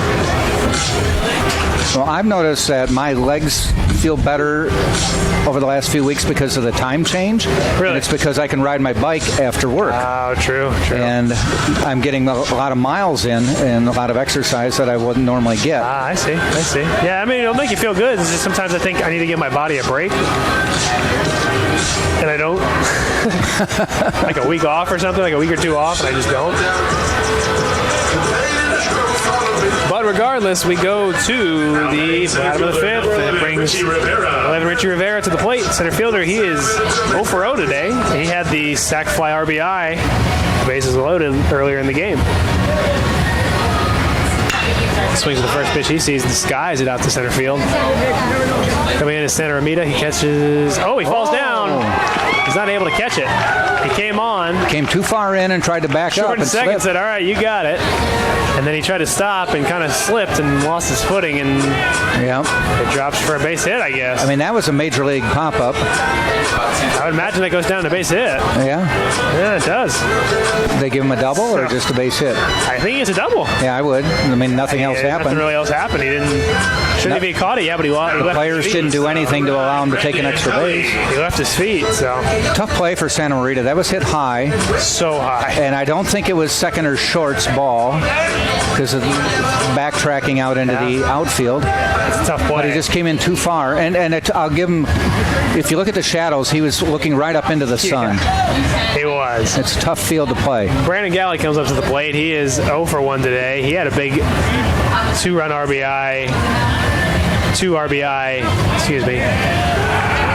single yesterday in the bottom of the 8th. Yeah, that nice kind of gave clutch. the Tampa Spartans a little bit of cushion and insurance that they needed. Proved to be the winning runs. Yeah, so he comes up with Richie Rivera on second base, hoping to give himself a chance to get another RBI. He shows bunt, pulls it back. It was close. Now in baseball, the winning runs are the runs that give you the victory, right? Like the 10-8. Yeah, I would believe so.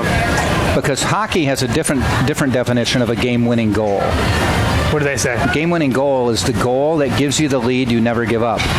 Okay. So if you score a goal that makes it 1-0, and you never give up the lead. The ball's bunted over to third base, fielded cleanly, and on to first. Oh. It gets away from the guy covering second baseman covering. He might go to third. He's going all the way over to third. The right fielder Summy comes in to get it. Richie Rivera is able to score, so a bunt down to third base. Hope fielded it. Tried to throw it over to Vince Sinenza, who was covering first. I'm having a hard time here with all these different bases. And he threw it a little bit on the run, a little bit low, and Sinenza couldn't handle it, and it went over into the right field bullpen, Palm Beach Atlantic bullpen, and allowed Galley to score. So a couple of tough breaks there, and here we are, 2-1. And Nick Petringo, the top of the order, up now. Infield is in. I'm going to check on that before I say something stupid about a game-winning goal. See, to me, it's always like if they're different. A game-winning run, RBI in baseball, is different from how you would score a game-winning goal in hockey. Okay. I'll let you explain it, and then I'll see. Though you'd think they'd be the same.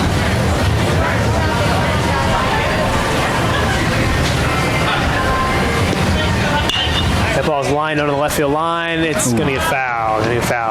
Fouled by a couple feet. Yeah, we didn't mention it before, but if you have just tuned in for the first time or just tuned in for this game, it's a stationary camera. Doesn't move, unfortunately. I could try and move it around for you, but you might get a little seasick or a little motion sickness. So what we'll do is do our best to let you know what happens when it goes into the corners. The shadows are coming in, so it's going to be a little bit hard to see. All right, here it is. A game-winning goal in hockey. The goal scored to put the winning team in the lead. So you score a goal, makes it 1-0. The game ends 5-4. Swung on it. But if the other team never tied you, 1-0 is the game-winning goal. That may have been scored way back early in the first period. Okay. So you go up 5-3 or something, Doesn't matter. And the other team never tied you. You gave them the lead. They never gave up. Huh. That's interesting. Whereas in baseball, I believe it's who gave you the margin of victory. Right. So, like, if that was say that's all they score is 2-1, that ball is kind of flied over to right field. Somebody catches it, but it's not going to be far enough for Galley to score. Galley realized that, and he came down the line just in case he didn't catch it. Yeah, exactly. Which is a smart base running by him. Yep. It's only one out. Tringle going down there, flying out to Summy and right. And it's going to bring up the second baseman, Drew Earhart. So if that run scores, if the game ends 2-1, then that's the winning run right there. Yes. Okay. Whereas in hockey, if it was 2-1, and it was 1-0, and then 2-0, and then 2-1. The first goal of the game is the game-winning goal because they never tied the game and gave up the lead. Oh, I see what you're saying. Now I understand. So you score the first goal of the game, you win 10-9. Been like Richie would have, if they won 2-1, Richie still had the game-winning. Yep, because he gave them a lead that they never gave up. Never gave the lead up. Okay, yep. I understand now. Drew Earhart is 0-1 right now in the count. He's 0-2 in the game, though. Struck out his first at bat and then flew out to center field. So, do have somebody warming up the bullpen, number 35, I believe, for the Palm Beach Atlantic Sailfish, that is. More than likely, David Paul, a right-handed pitcher from Clearwater. That's right across the bridge. Pitch is grounded up the middle to short. Fielded cleanly. He's on to home. Galley's coming home. Oh, call him out. Ump was right there. Looked pretty clean. It was close. The only thing I would tell you that ump at playing the field made it very difficult for the shortstop. Yeah. Lara to field that ball. Yeah. He didn't make a big deal or effort to get out of the way. No. I'm sure you've seen had plays like that. It's like, please, you couldn't have moved? Yeah, you might want to move, man, or you're going to get hit. Yeah. They usually realize, but... Because not only that, is he had to field it and throw home, and he was still kind of in his line of sight or line of vision there for coming home. Yep. Throw to first is not in time. I mean, I've hated to see Laura have to like double clutch waiting for the ump to get out of the way. Seriously. It didn't happen, so it's get out of the way. Point, but throw home. Ball's flied over to the right side, but out foul. Aaron Miller is 0-1 in the count now.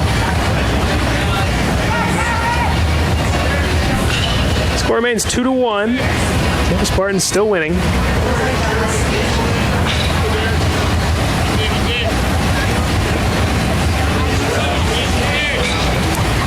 Carroll gets the sign. He comes set, checks, and delivers. Oh, check swing. Did it go? Umpire says no, he didn't.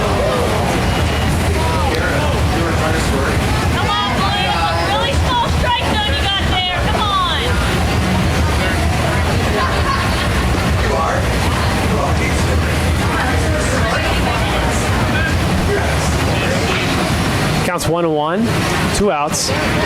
Darren Miller up to the plate. Pitch is fouled on the right side. It's going to get out. That'll put the count at 1-2.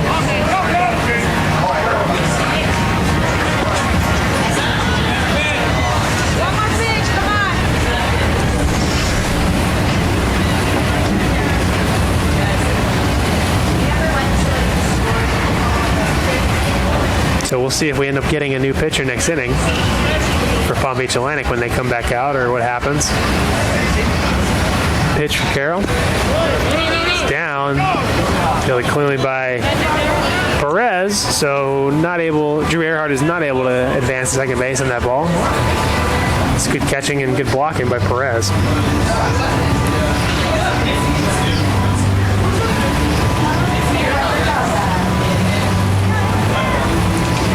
Counts 2-2.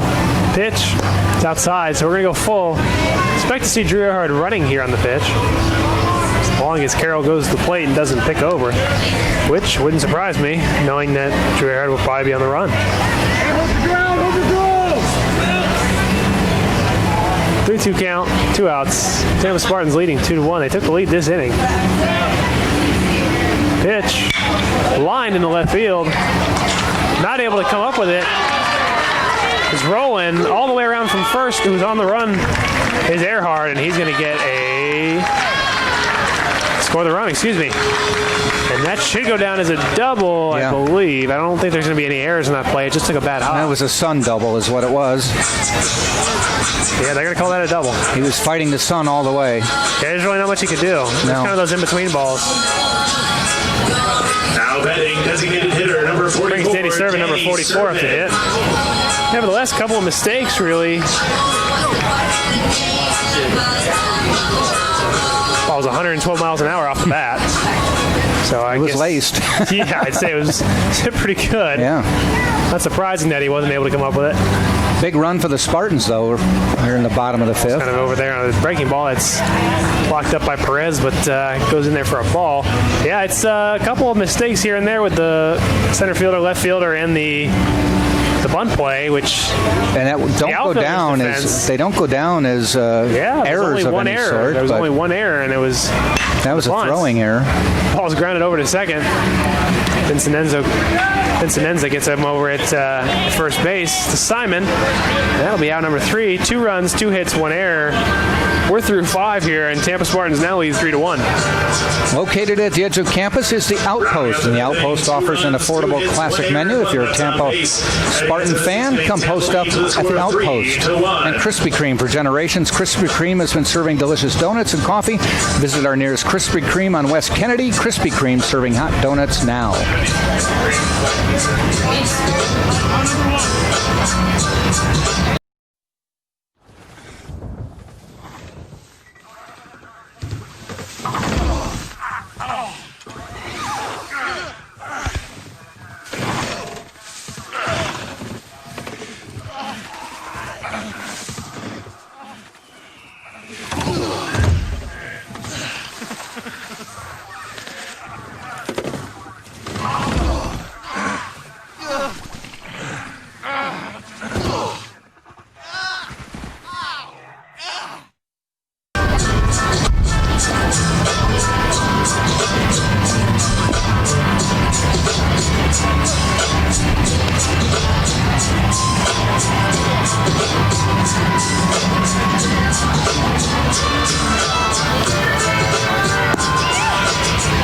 Krispy Kremes, man. Krispy.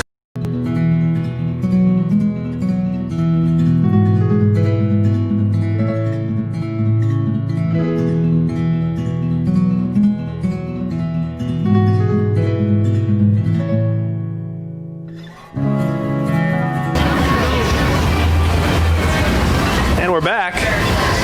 Top of the order for the Palm Beach Atlantic Sailfish. Summy coming up to hit. He's 0 for 1. It's funny because my tablet, I don't know about yours, my tablet says he walked and he grounded. I don't know where he grounded to, but he grounded. He grounded. It was just a G. Or was he grounded? Or it could broke just be, curfew or something? It could have been a good. It could have been good. That was a good. We rated that as a good. Wasn't great, but it was good. I don't think he gets style points in baseball. Yeah, it's just good. He's a 0 for 0 with a walk and a good. Counts 1-1. Normally they'll put like G6 or something like that. Yeah. No, this just says G. G. Maybe he's a G. Maybe he's good. Grounded over to Darren Miller. Fielded cleanly on the first. There's another G. And there's another G for out number 1. We'll see what shows up next time he bats. It'd be funny if it was G again. See, now there's a G5. Yeah, see, there we go. On the next batter, Lara. Carlos Lara coming up to hit the shortstop. Now batting shortstop, number 38, Carlos Lara. Going to get his first hit of the game.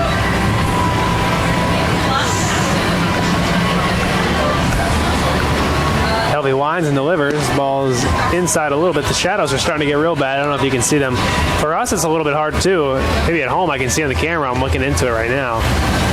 It's a little bit difficult to see, but for us it's tough because we have the net and everything in front of us. Tinted windows, net. We got a lot going on. A lot of tough stuff to deal with. Man, I told somebody yesterday I had a little bit of a scratchy throat. But nevertheless, we must prevail. Show goes on. 1-1 is down for a ball. Ball number 2. Yeah, they don't wait for us. No, unfortunately they don't. I equivalent it to like pitchers getting blisters. It's me trying to say 2 words at once. Blisters, would that be? When a pitcher gets a blister and you sit there, you're like, really? A blister? Yeah. That's like me yesterday with like, really? A scratchy throat? It's like, yeah, but it was a little bit difficult to talk when I had the scratchy throat. Yes. it's 2-1. When I was a TV broadcaster up in Wisconsin, I got a cold, went right to my throat, and I got laryngitis. I believe it. And I couldn't go on the air. I could do everything else. I felt fine, but I couldn't make a sound, which terrible, man. prohibited me doing my job well. Yeah, it makes it a little bit difficult. I didn't know sign language, so... I don't know if they would have been able to hear you on sign language. I know. So, you can sign it all you want. So I turned it over to my assistant, and I went out and... And he was probably sitting here like, really? Yeah. No, now I got to do it by myself. I said, yes, really. Well, at least you felt fine, you know? I had another time, same thing happened, laryngitis again. I was the weekend sports guy. I called the main sports guy on a Saturday and said, I'll write it all. You just have to come in and read it. And he said, no, he was going on a date. So swung on a miss. I had to turn it all over to the news anchor, female news anchor, who knew very little about sports. And usually when you edit your highlights, you sync your talking to what should be happening, and that was so she did not a concern of hers. No. She was reading what you wrote, and that was it. Yep. Number 25, Danny Tafariello. But I gave her credit, said thank you. Yeah, she did her job. The other guy then got in a lot of trouble over the weekend. Like, you couldn't come in for 4 minutes and then go on your date. That's funny. That was the beginning of the end for him. Danny Tafariello comes up to hit the DH. It's also 0 for 2. That ball's lined in the left. Steven Smith giving back. Underneath it. Out number 3. No runs, no hits, no errors. We're through 6.5 or 5.5. And the Spartans leading 3-1. No hits, no errors, and no one left on base. Doubletree by Hilton Tampa, the airport at West Shore. Book a beautiful room or suite at Tampa Doubletree Hotel on Cypress, just minutes from UT. And our last spot, Legacy Production Group, is Tampa's premier nightlife marketing company, providing weekly parties and special events. Legacy Production Group, not limited to the nightlife. I didn't know if you knew that. No. Not limited to the nightlife. I thought they were limited. No, they are not. They also have planned charity and corporate events for many organizations. Legacy Production Group, operated by a proud UT alum. There you go. Yeah, I thought they were limited. At Doubletree by Hilton, we believe in nice. Not your okay, fine, just being polite kind of nice, but a genuine nice. The kind that's contagious, that you can't help but take with you. The kind of nice you want to share with others. But don't take our word for it. Come for a stay and help us through nice travels. Book at Doubletree.com. We are getting a new pitch of this inning. Clearwater product. Go on there and click on it.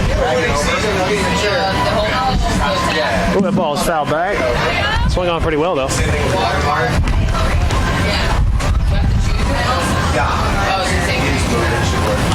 And then what you can do is click overlay, because right now it just shows here. So put them on that.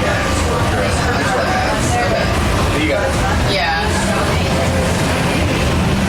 0-2 pitch. Lined up the middle. Has to go down for a single. Harrison Bragg. Yeah, Harrison needed that. Yeah, it felt good for him. I'm sure it did.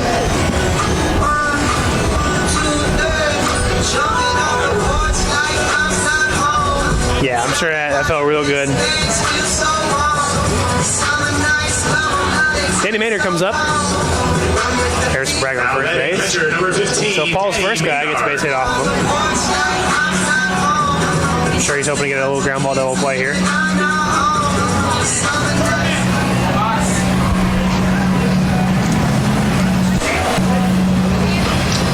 First pitch for Paul is check swung. They say no, he didn't go. Let's go.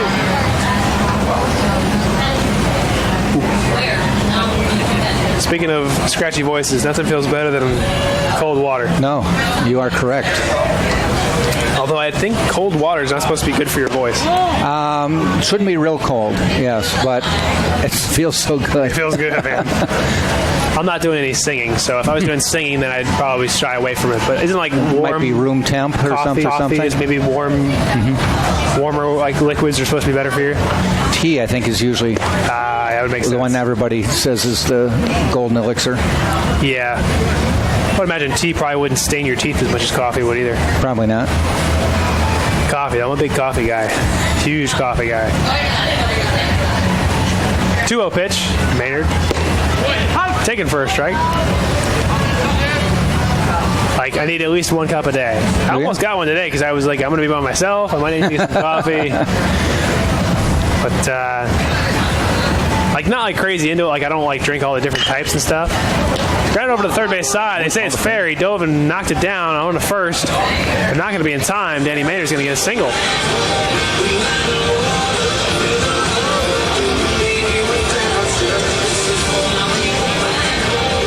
That was a tough play right on the line. Nobody's disputing it. Palm Beach Atlantic Outstanding left fielder, number 5, Steven Smith. The scoreboard.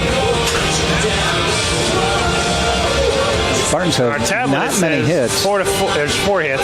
Bragg single to center. And Maynard just got a hit, so it should be 5 hits for Tampa. Showing it for Palm Beach Atlantic, so we will make sure if Mr. Maynard's listening. They just flipped it. Yep. We got it. Okay, cool. Now up is Steven Smith. He shows bunt, but calls it back. Throw down from Perez. See if they can catch Harrison Bragg napping, but it's not in time. Yeah, I'm not into there's certain people who are into coffee and like drink coffee from all different parts of the world. Not like that. I just I need coffee. Like, I think my mom is a big coffee drinker. I think she passed it on to me. But you can tell good from bad, right? I mean, generally, but it gets to a point where I just need it, like caffeine, or my head just hurts. I don't drink a lot of soda anymore, but I just need it, We're getting word that there was 108 miles an hour for Bragg off the bat. Wow. Pretty hard. That ball, he hits the center field. Bunt is put down. Ball fields it cleanly barehanded. Throws on to first. Sinenza's there for out number 1. So a good bunt, sack bunt, I should say, for Steven Smith. He's still 0 for 1. Hit by a pitch and flied out. Just sack bunt, so.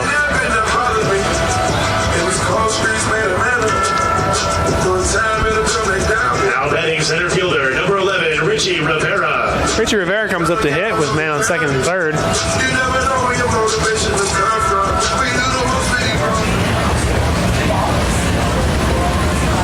Infield's coming in. So again, I think we were talking about earlier with 1 out, I would imagine at this point I'd say you have to see it through.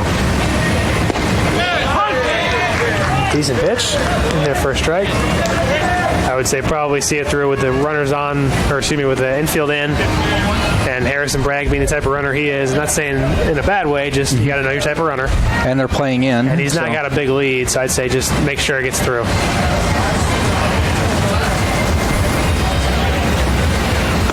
Pitch is up.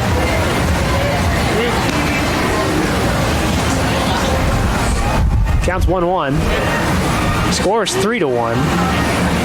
We are in the bottom of the 6th.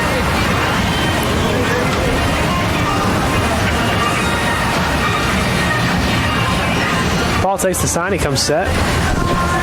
Ball is skied out to left field. Going back. Is Rowan. Going back is Rowan. And he ran out of room. Home run. Richie Rivera. 3-run home run. There's your home run. A day late. I know. Too many push-ups yesterday.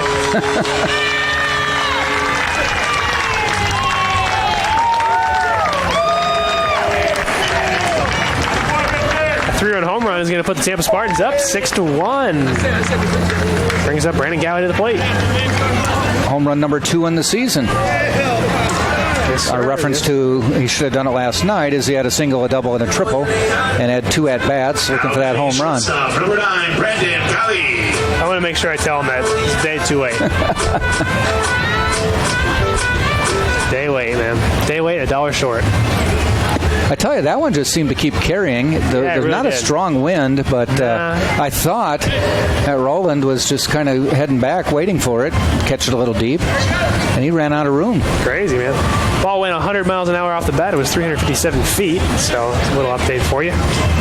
Wow, they can even do how? Yeah, it's kind of cool. It's kind of like, I feel like we're like big league now, man. Wow. We have distance, exit velocity. We had sound effects last night. I know, we're big time, man. We're high tech. I told you, we're international superstars, being Casey, the Casey Anthony show. But the Jack and Anthony show is closely following, maybe even surpassing. Probably 2 words you never thought you'd hear in a baseball broadcast. Casey Anthony show.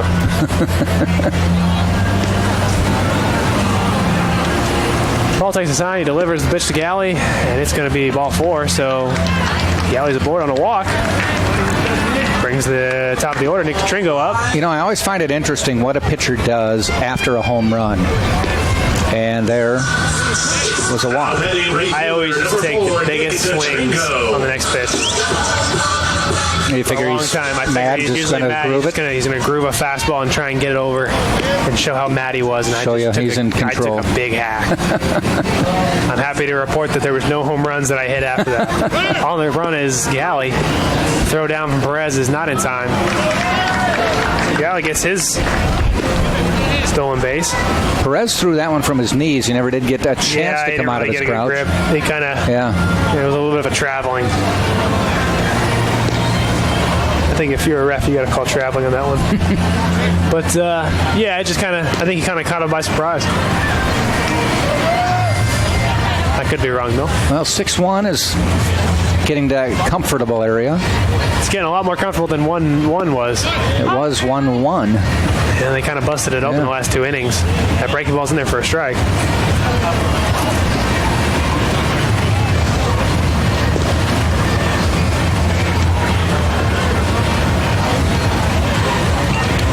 Happy to report for anyone who's listening at home, and for Jack, I came in with a 1-0 lead. I gave it up, and I've got the lead back. Got it back. So you fought back. You're a gamer. I think what's going to happen here in about a second or two, once this inning ends, well, I guess not a second or two, but in an out or two, when this inning ends, pass it on to you, Jack. You battled through adversity. Yeah, sometimes you get punched in the mouth, and you just got to step back up, and you got to hit right back.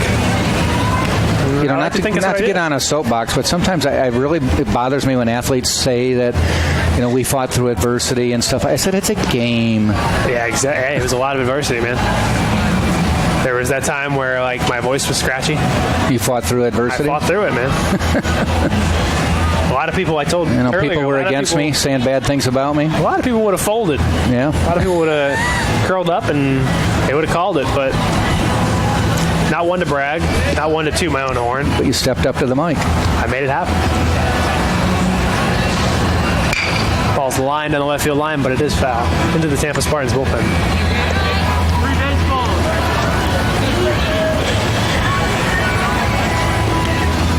Still a pretty decent amount of fans tonight. Yeah. Relay for Life still going strong, it looks like. Till 5 tomorrow morning. Yes. You can, if you feel like it, you can walk at midnight. You can walk at midnight. I'll go walk a couple laps, Do you have to register for it and everything, or you can just go out there? You could just walk out now. They did tell me something funny, though. I'll tell you after this pitch. Pitch from Paul is inside for the ball. They said because it's going on all night and the lights are on and all that stuff. On a Saturday night after midnight, I think I know what's going to happen. They were attracting some suspicious type of people who maybe had been to a bar for a while. And they're like, "That's my friend walking out there." So they actually kind of had to have bouncers. It didn't come out as clear as that. No. Ball swung on and missed by Nick Tringo. They said it another time last year. Number 2. Somehow a person just off the street walked in and nobody noticed him, and he grabbed the mic and started using expletives. Oh, no.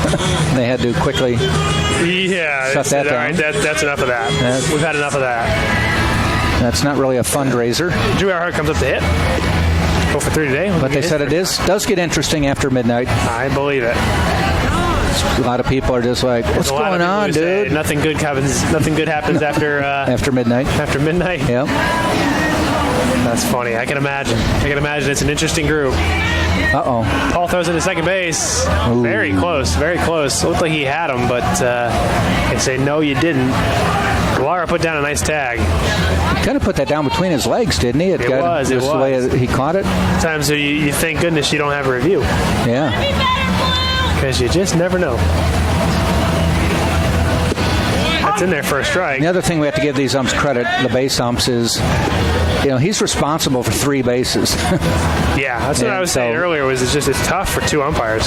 If it was in the majors, they'd have had a guy on second watching that one, and on second might have had a different 14 result. Different camera angles. True. Probably have a satellite up there that just rotates and Google Maps. Yeah. Ball's driven out to left field, rolling going back. He reaches up, but he's not able to come down with it, so that's going to be a double, and it's going to score Brandon Galley for Drew Earhart. So Tampa Spartans putting up a little bit of some noise here. Some numbers. Roland's getting his work in over there. I tell you, again, that is just a tough play this time of day. It is. Especially if you haven't played it. Stephen Smith handled it, yeah. I was shagging balls about it. Well, it was a little bit earlier, but it was around this time, 5:30. Similar situation. It's tough. Not easy. I know Joe Urso preaches to the players, put on the glasses or whatever. Make sure you're ready to play that position. It helps if they do it all the time. So now I don't know if baseball has any rules on which way fields have to be designed. There's supposed to be a rule. It's supposed to be the sun is supposed to set over third or over first. All right, so that's what it's doing. Well, it's kind of over home plate right really now, the best orientation. But three weeks ago it was over first. Yeah, this isn't a very good orientation. It's supposed to set over third or first. The ball's flied out to right. Somebody's underneath it. And he's got it for out number 3. Scoreboard. According to them. 2. The players think it's 3. So yeah, it's out number 3. So everyone seems to be on the same page. 4 runs, 4 hits, no errors. The Spartans are now leading after 6. 7-1. Sunshine State Digital Network, TampaSpartans.tv. Tampa leads with a score of 7. We'll be right back. Bring you to the top of the 7.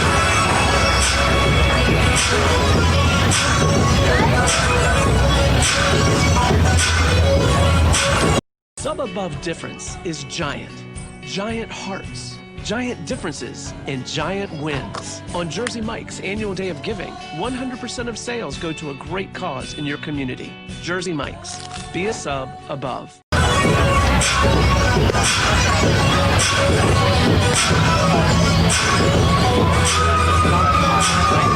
Amazing new iPhone 8 is at AT&T, and we know you'll love it. Because we know you want more.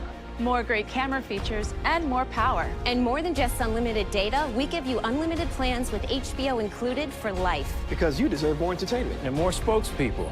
Talking like this, saying the word more. AT&T. It's time for more. Am I too close? I feel like I'm too close.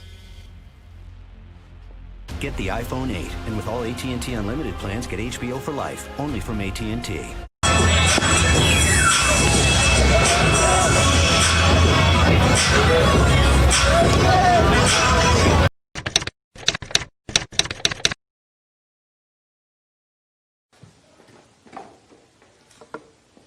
No. No. Empanada. It's Mr. Empanada to you.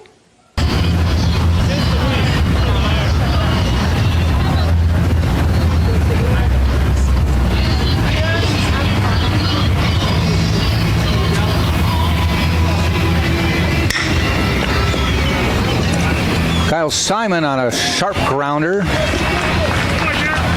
Miller gets it and throws him out. He said, no, we're good to go. Here we go. First pitch. Bada bing, bada boom. Simon with the ground out. Miller playing the hot spot there, the hot corner. Now batting left fielder, number 15, Never a fan of it. Connor Rowland to the plate now. Rowland, here he comes. The guy who hit 2 home runs yesterday and he's been getting his action in. Yeah, our tablets are just a little bit behind right now. Foul ball. Foul. Well, I've still got Tampa batting on my. Do you? You've moved on. Yeah, I got it. You're a batter behind, but I'm a team behind. Yeah. At least you're close. Put both of ours together and we get a half of a. We're really close. We get a half a right answer. Brings up that old question. Do you want a clock that's not moving or a clock that's 5 minutes behind? The one that doesn't move is right twice a day. It's true. The one that's behind is never right. Yeah, right. It's true. One of those fifth grade challenges. Even a broken clock is right twice a day. I think I'd rather do the 5 minutes. That's what you're supposed to say. Yeah. They try to trick you. That's why I passed the Wonderlic. Ground ball to Galley. Takes a nice hop for him behind second, and he tosses to Harrison Bragg for the out. Roland is down. We'll bring up Vicinenza.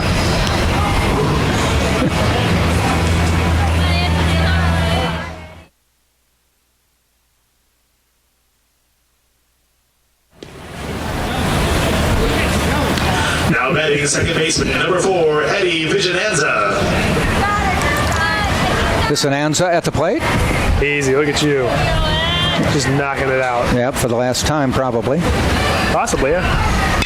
Ground ball. Galley, takes a hard hop. And he makes the throw to end the inning. That was as quick an inning as you'll get. Love it. How many pitches was that inning? I don't know because my scores are not up to speed right now. Hold on. No runs, no hits, no errors, nobody left. We have played 6.5, and it is Tampa 7 and Palm Beach Atlantic 1 on TampaSpartans.tv. No runs, no hits, no errors, no one left on base. Heading into the bottom of the 7th, Tampa leads with a score. At Enterprise Rent-A-Car, we listen. And we've been listening for more than 55 years. To customers and employees.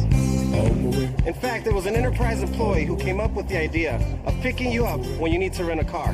It was a great idea. At your house, at the repair shop, we'll pick you up. Wherever you need us, we'll be there. Listening, let us show you what that means. Pick Enterprise. We'll pick you up.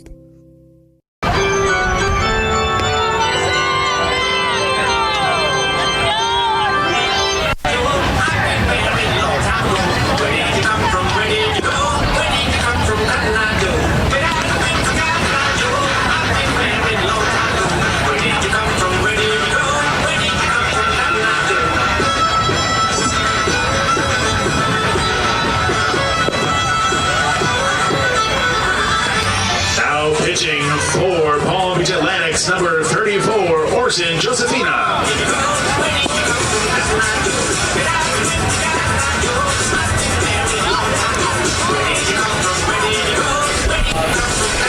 New pitcher in for Palm Beach Atlantic as they bring in number 34, Orson Josefina, a 6'2 junior from Willemstad, Curacao, by way of Hillsborough Community College.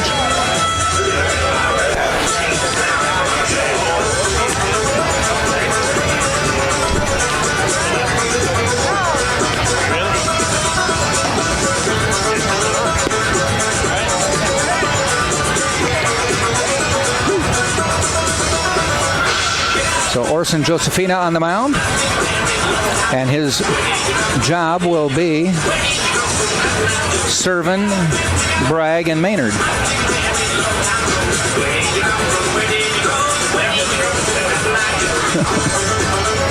Need to refresh or something. I think you got a frozen tablet, my friend. Impossible. It's 86 degrees. Done, dude. Your thing is fried. You're just going to have to use mine. Yeah. I'm just going to have to share. wing it. We'll share. Wing it or we'll share.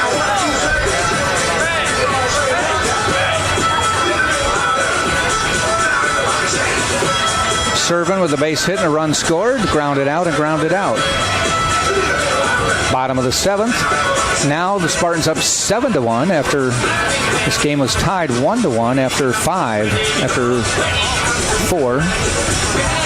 Yeah, it kind of broke up in the last couple of innings.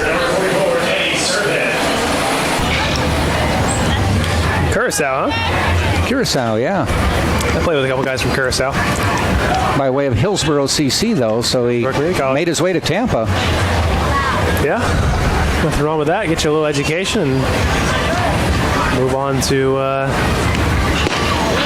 Ford University. Servin takes a strike, 1-1. Well, we've also seen a couple of Hillsborough Community College coaches down there. Are they here? There's a couple of guys that had the HCC shirts on. Okay. They came over. I mean, it's down the road, so easy for them. I was never sure where that was until we went to a Buccaneers game last year and parked in the Hillsborough CC lot. There it is. It's right there. Easy. Oh, okay. We used to play our games against Hillsborough at the field that's it's adjacent to the Steinbrenner. Yes. Right there next to it. Yeah, that's where we used to play games. They have a nice field there? Oh, yeah. I mean, decent. To us, it was big league. Yeah. Felt like we were playing in the big leagues. I mean, we weren't on the big field, but we were in the field right next to the big field, so a then you'd go on certain days and see Jeter taking ground balls and taking BP. So we were playing on that field. So to me, it felt like I was a big deal. Ball outside, 2-2. I thought about this yesterday. I was deep in thought. And, the Spartans had a game rained out. They were going up to Augusta or something like that, and it was rained out. It wasn't a series. It was just a game. Just a game. And, would Tampa ever play, or could they play Hillsborough CC to make up a game They midweek? could. I don't know if they would. They could, though. Theoretically, they could. Okay. I believe. I don't think there's anything stopping them. They play the JV guys all the time. Mm-hmm. So I would imagine, in theory, they could. Might be David and Goliath, though, or something like that. And I just don't think it would be, I don't know. Not beneficial? Yeah, I don't think it would be any win for Tampa to do it. I just thought if it was important to get a game in. Yeah, if they needed to, for I'm sure they could. scheduling purposes or whatever. Yeah. Thought Hillsborough CC might be for sure. Or St. Pete. Exactly. If it was just important to play. Yeah, if they needed to, I'm sure they could. Or Manatee is not too far, but it'd be tough on short notice just for both teams. But sure. I think in theory, yes, they could. There's a ball that didn't go as far as the bat went, but it's a ground out by Danny Servin. Thought we had a broken bat. You don't see that often with aluminum bats. Yeah, you don't really ever see it, but that one was not broken. It just slipped out of the hands. Headed toward the Spartan dugout. Always see something new, man. I'm telling you, you think you've seen it all, and you come to a baseball game. First baseman, number 23, Harrison Bragg. I guess that goes for anything, though. You think you've seen it all, and then just wait. Harrison Bragg to the plate. The shadows have got to be no fun. No.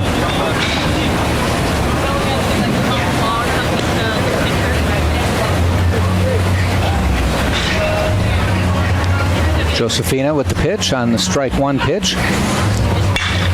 Shot out into right field. Base hit for Harrison Bragg. He's come back with 2 base hits. Yeah, he's got to be feeling good. After walking twice. Be interesting to see how hard that ball was hit. See if I can talk to my people. Your people? Okay.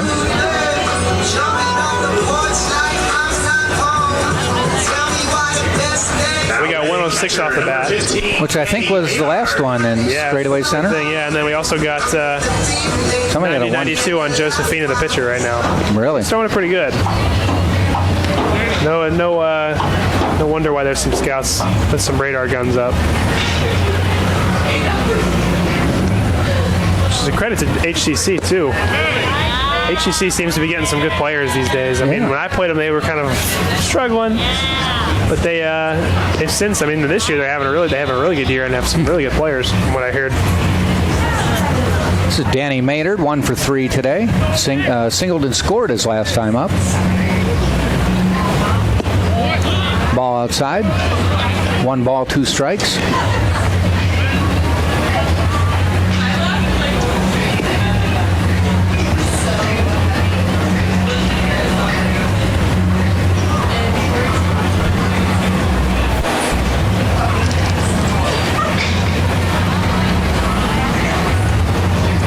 One-two pitch. Serving on first. Ball in the dirt. So he didn't go. They appeal the swing. No, he did not go. Yeah, the shadows are getting crazy now. I'm assuming the Lightning may have wrapped that game up. Yeah, that's a good point. I'm hoping that everybody hurries out of Amalie Arena so we don't have to worry about them. I can't really see the highway from here. Yep, Tampa Bay Lightning won 5-3. Ooh. I think the next game 3, is going to be up in New Jersey. Yeah, it'll be Monday. It'll be up in Jersey. Monday or Tuesday up in Jersey. And I heard yesterday teams that take a 2-0 lead win the series 89% of the time. Yeah, I would imagine they're going to. They're the 8 seed. Which is logical. Tampa's the 1 seed and the Lightning are the 8 seed. The question is who are they going to face next? Because I don't understand really how the NHL playoffs work. They don't reseed. It would be... it's not like the NFL where it's just high seed facing They should below. play the winner of the 4 or 5 series. Which is... I don't know. Because the way the bracket was set up, and maybe I looked at it wrong. I'm going to take a look again. Maynard goes down swinging. But I don't believe they reseed, so the 1 is always supposed to play the presumed lowest seed in the next round, which would be the 4 or 5 winner. So, I mean, based on this bracket, it's got them playing the winner of Boston-Toronto. That would make sense. Shouldn't it? No, Boston was the second seed. Yeah. That should not be. Based on, like, your divisions. My friend was telling me it's based on, like, it's everybody in that Eastern, so it's the Eastern Conference. Right. And then they take the teams from the divisions. So top 3 teams from the Atlantic, top 3 teams from the Metropolitan, and then 2 wild cards, which is how New Jersey and Columbus made it. So I guess that would be right. It's just weird. I don't know if I like that as much. No. I like the NBA where it's just one plays the 8. Yeah, and then 4 or 5. Exactly. Like the NCAA basketball. Exactly. The NFL to me is confusing where it's like you always play the lowest seed, or they just kind of... They don't reseed, I don't think. They like, what they'll do is like the one will play the winner of the 5-6, and then the 5 and 6 play in the wild card weekend. Or whatever it is. They advance, 2 teams advance with get buys. Right. And then 6 teams play to move up. The one team plays the lowest seeded team. And yes. So it could, theoretically, it depends on who wins. Yes. Who goes on and who they play. It's just, to me, that's weird. Because they more or less reseed after the wild card weekend. Right. So it's just kind of weird to me.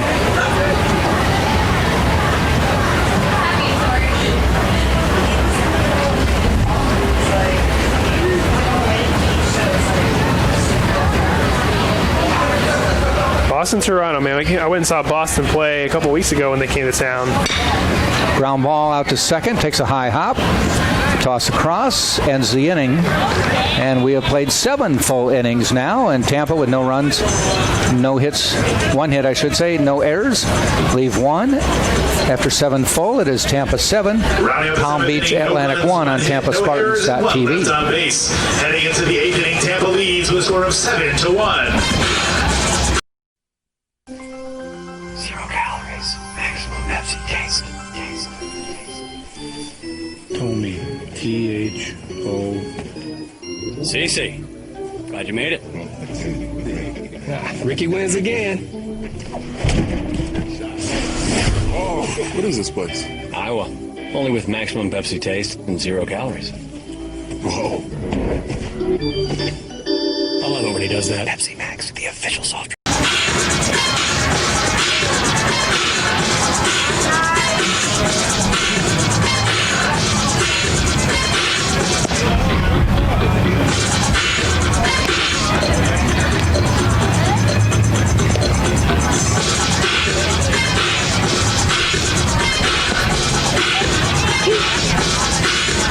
Whoever said that less is more or less mathematically challenged. Less isn't more, it's less. And the only thing more than more is a lot more, which is exactly what I get at Embassy Suites.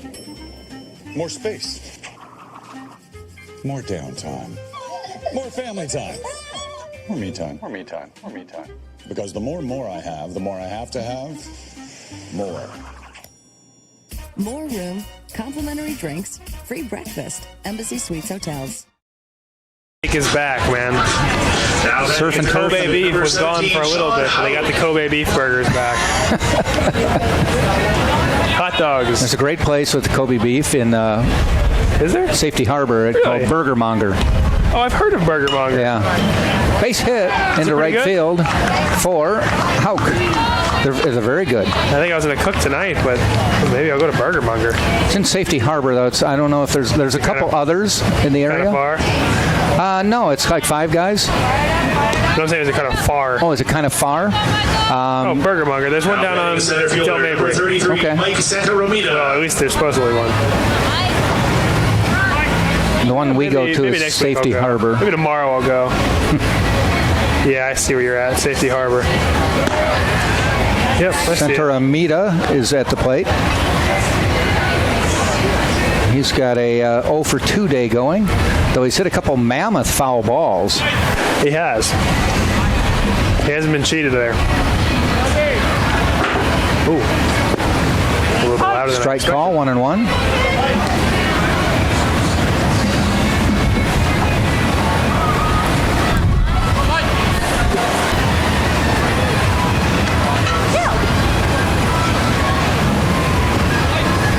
Haley's still in pitching, huh? He's pitching well. How many pitches has he got?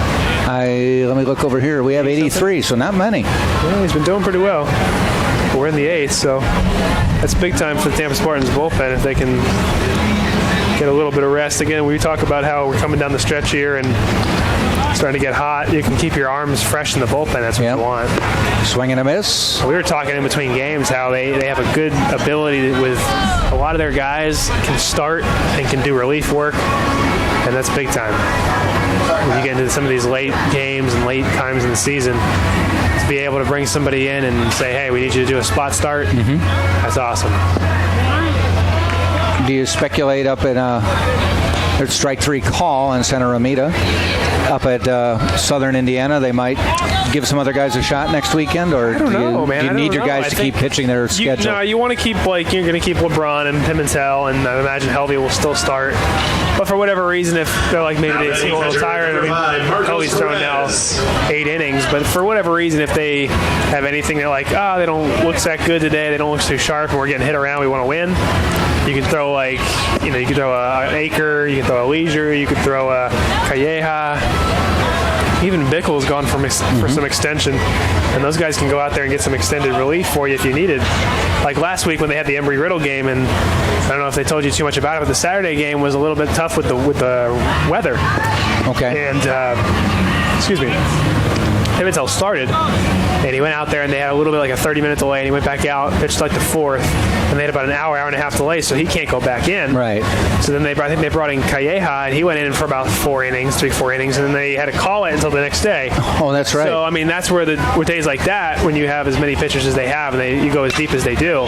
There's a base hit, falls into right field by Perez, and he will stay at first, but scampering over to third is Houck. So runners on first and third with 1 out here in the top of the 8th. 7-1 Spartans lead. I think those are the games where it really helps you. Now batting right fielder, number 11, Jake Summey.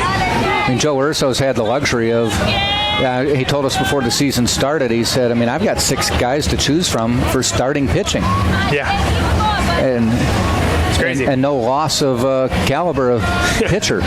It's a good problem to have, man. Yeah. Good problem to have. The problem is you got to keep the 3 who don't get it happy. Got to keep them active, man. Foul ball. They do a good job of it, the coaching staff here.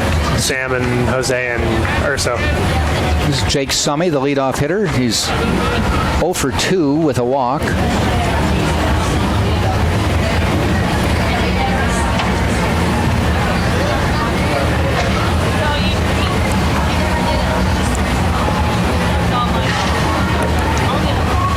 Swing and a miss. 0-2. Did you say you declined to go to Southern Indiana? Yeah, they didn't actually ask me. Oh. But, I made sure that it was known. No, I had really no desire to go up there. Nothing against, if you're listening from Indiana, nothing against it. Little fly ball, Stephen Smith. I've been to Indiana enough times in my life. And it's cold. And nice throw. Oh, you mentioned he had a good arm? Yeah, he has a good arm. I wasn't kidding. I've been to Indiana enough times in my life, and that's 2. 2 times I've been there. Okay. I've been to Indianapolis, though, so I've been to a cool part of Indiana. Evansville is where Tell Pat Bacon is from Indianapolis. Oh, you are? Yes. Yeah, I've been there a couple times. I played against the Indianapolis Indians. Yeah. We stayed right outside Lucas Oil, and then the other time we were just passing through. We were coming from Cleveland. We were heading back to St. Louis, so we just passed right through Indianapolis.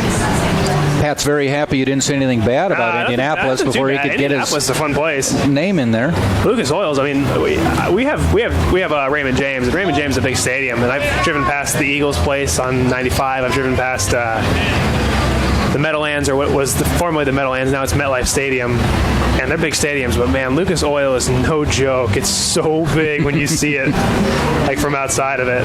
And the Indianapolis Indians, which is the Pirates AAA, it's probably one of my favorite stadiums I've played at, because we have a pretty cool backdrop here. Yeah. But if you can imagine, essentially where that bridge, the drawbridge is right there.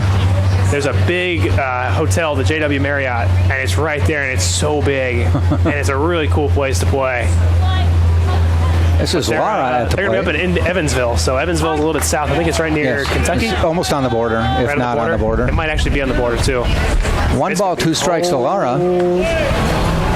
Yeah, it's southern, definitely southern Indiana, which is a good name for the school then. Yes, sir. Yes, sir.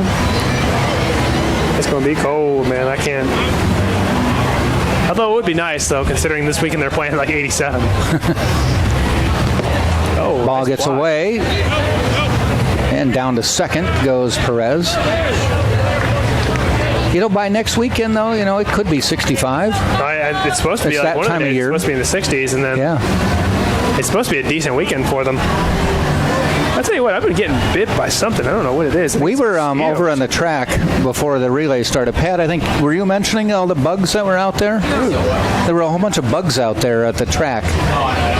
Flies or something biting, Get bit by something, man. Yeah. Everywhere. My arm, my leg. Itching up a storm.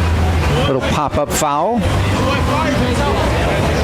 So Laura is 2 balls, 2 strikes with 2 outs in the 8th. And then we went straight from Indianapolis. We went straight to Louisville. Another nice town. Yeah, Louisville. And it was not too far. It was only like 2 hours. Yes, straight south. Pretty close, yeah. That was a fun trip. That was like my first time and my first and only time playing in AAA.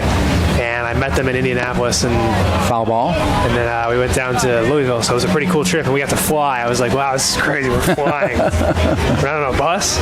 This is great. And then I promptly took a flight from Norfolk, Virginia, back to High A, which we were in Lynchburg, Virginia. So I took one normal flight, like a regular plane, then I had to get on a plane that was like 1 seat per row. You were the co-pilot? Yeah, my legs were hanging out the bottom. Again, no disrespect to anybody who's from there, but... 2-2, bat ball's hit down the line, and it hooks foul. Ooh, thank goodness. Runners on second and third, they were running. Back to the deluxe motor coach, I like to call him. No? All right. I wouldn't go that crazy. Not a chariot? It was not a van? chariot, no. Although as fast as we were going, it felt like we were getting the old 2-for-1 3 horsepowers.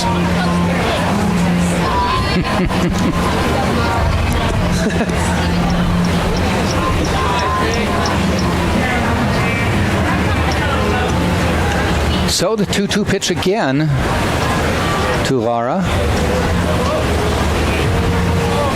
Fouls it off. We'll do it again.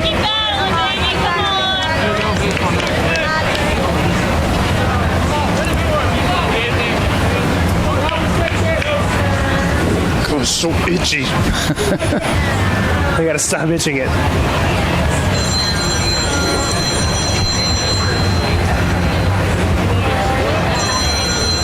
You're a popular man. Popped up foul. Oh my goodness, this is a long at bat, huh? I put my resume out on this website just to see if I could get some bites on things. Oh, yeah. And I've gotten calls, and they're all the same job from about 12 different recruiters. Really? And I have to tell each one that... What site was it? Free plug for the site. Career Builder or something like that, maybe Indeed. But this job is halfway to Orlando, and I keep telling them no. And they keep saying, but you say you live in Tampa. And I said, no, I don't live in Tampa. I live near Tampa. Dude, I've been trying to Well, find this job is Tampa. I've gotten a couple bites. Nothing much. I keep getting the "we regret to inform you" email. Don't like those. Sorry, Anthony, we regret to inform you that you do not meet the qualifications. You're very qualified, but... No, there's just... Oh, really? You do not meet the qualifications. Oh. I'll tell you what it says. Why did you apply? Yeah, it's like, well, I match up. I mean, I don't know what you want. 2-2 count. We regret to inform you that if you're reviewing an application, we believe that your skills and experiences do not meet the job requirements. Do not. Yeah, so... And they throw in like the courtesy, like, we'll keep your resume on file, though. Yeah. Yeah, gee, thanks. Take a hike. Foul ball again.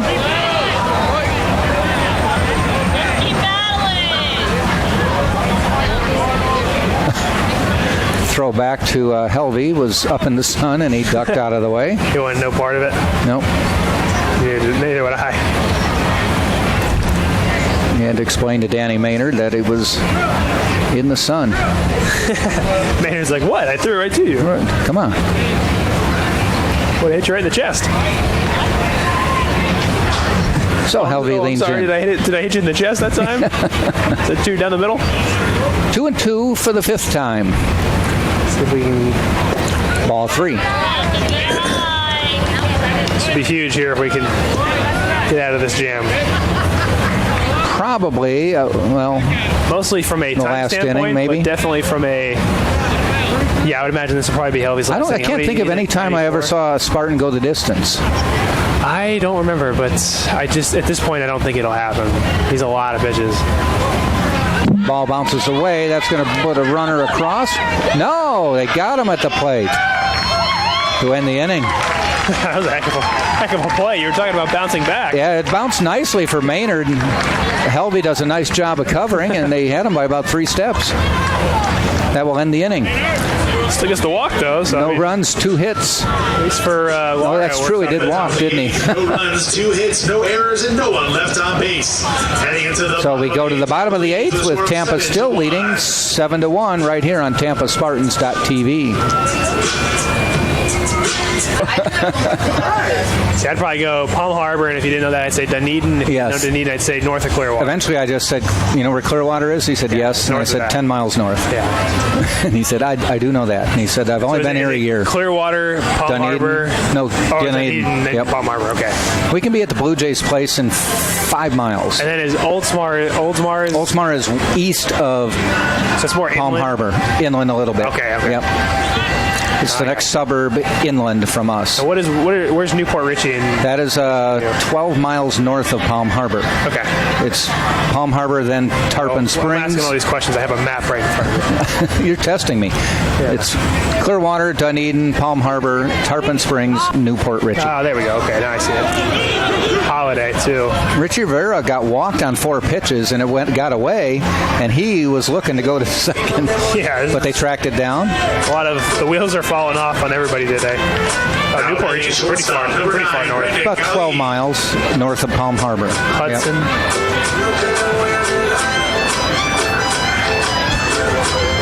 Now, you were saying, like, in Dunedin and Palm Harbor, there's really not a beach. You have to go out to... Right, Honeymoon Island. Honeymoon Island. Now, if you get up to, like, obviously Tarpon Springs, there's beaches, right? Not really. There's a state park, and it's called Fred Starks or something like that. Fred Howard? Fred Howard. What about... That's a lot like Honeymoon Island. What about Newport Richey? Is there beaches in Newport Richey? I've never looked for beaches up there, so I'm not sure. Yeah, I'd imagine that makes sense. The best beaches in the area and in the world are from Clearwater down. Yeah. Siesta Key down in Sarasota is one of the... And then when you get to Sarasota, Bradenton, they're even just as spectacular. Island, Anna Marie Island, Bradenton Beach. Yep. Siesta Longboat. My parents used to vacation in Anna Maria Island, Holmes Beach area. So we used to go when I was at State College in Florida. Really nice. We go to Bradenton Beach and we go to Anna Marie. Anna Marie would be if you have some extra time. It's a little bit of a trip to get out there. And then when you were playing down in Sarasota for spring training, you'd go to Siesta or Siesta. There really wasn't much else. A friend of mine just came back from Casey Key, which I think is near there. I think so. The big ones I know is obviously everything in Bradenton, like I just mentioned, and then Lido, Longboat, and Siesta. That's pretty much the only ones that I know. Brandon Galley with a strike, 2-2. Richard Rivera as you go further up. South, there's more too. Richard Rivera on first. We have a pinch hitter swinging a bat in the on-deck circle. For the Tringo. Cole Perry, 33. First time we're seeing him this weekend. Fouled back.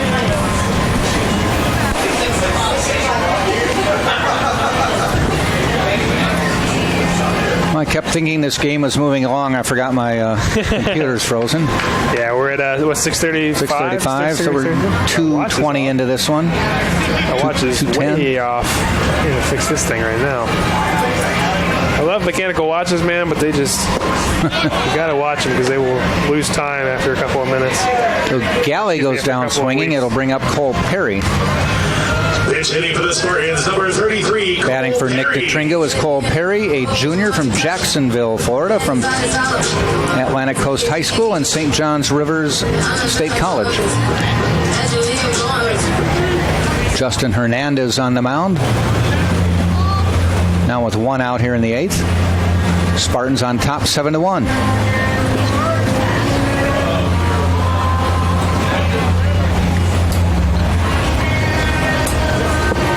First pitch. Low and inside.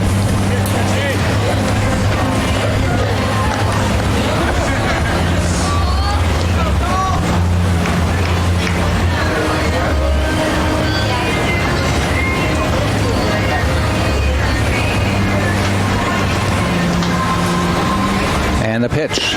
Check swing, called strike. Do you deal with Mark Johnson much, the JV baseball coach? I see him every once in a while. I see him and some of the assistant coaches. Let me give you the names. I don't want to mess up names here. Because I know they say they listen too. But the reason I'm asking is their season's probably over soon. It is. They got 2 more games. They're both on the road. Okay.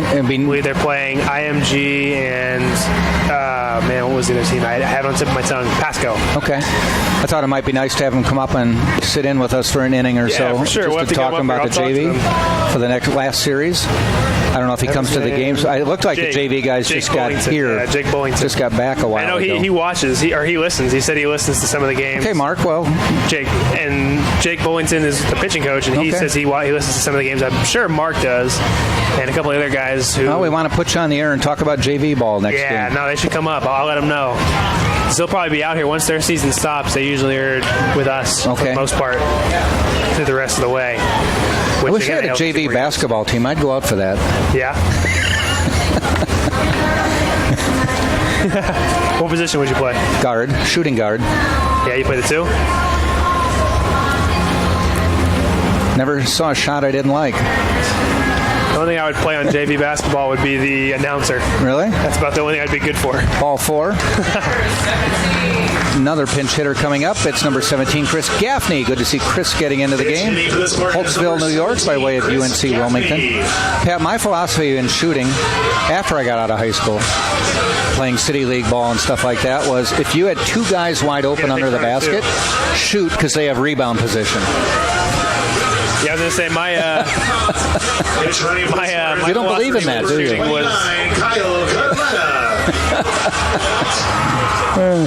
My philosophy with shooting was pass. I just pass it to someone else.